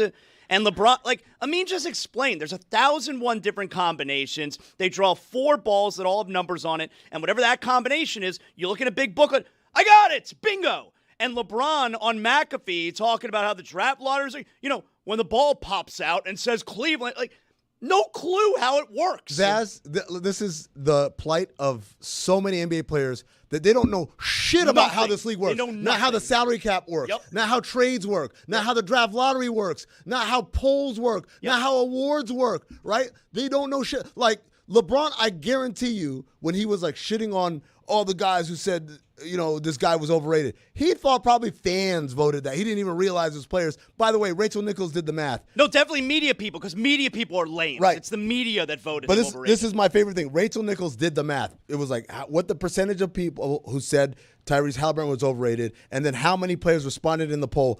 Comes out to 13 guys. in the whole league. 13 NBA players said he was overrated. That's what we've been running with this whole time. And one of them was definitely LeBron. One of them absolutely was LeBron. Jessica, come on. Come on. Like, I'm just trying to figure out who did this, right? Him in the hot dog costume right there. Okay, I mean, I do want to ask you another question, though. How screwed are the Celtics moving forward? Because I know, they obviously still have a lot of talent left on that team, but with the new CBA and Tatum being out probably for all of next season, if I had to guess, and he's obviously still really young, like what do you expect them to do now? So they already, before the injury, were dealing with, what are they going to do? Because the money is incredibly high, and then they got new ownership, right? So those things were already coming in. Now you got Tatum is out. Tatum's going to be out for an entire year. This is the recovery time for a ruptured Achilles. So how good are they going to be as is? I guess we'll get a taste of that tonight. We'll see what it looks like when Tatum isn't out there. But there was already whispers that they're going to have to start making some moves. Maybe those whispers turn into yells and screams. Wailing. But, okay. What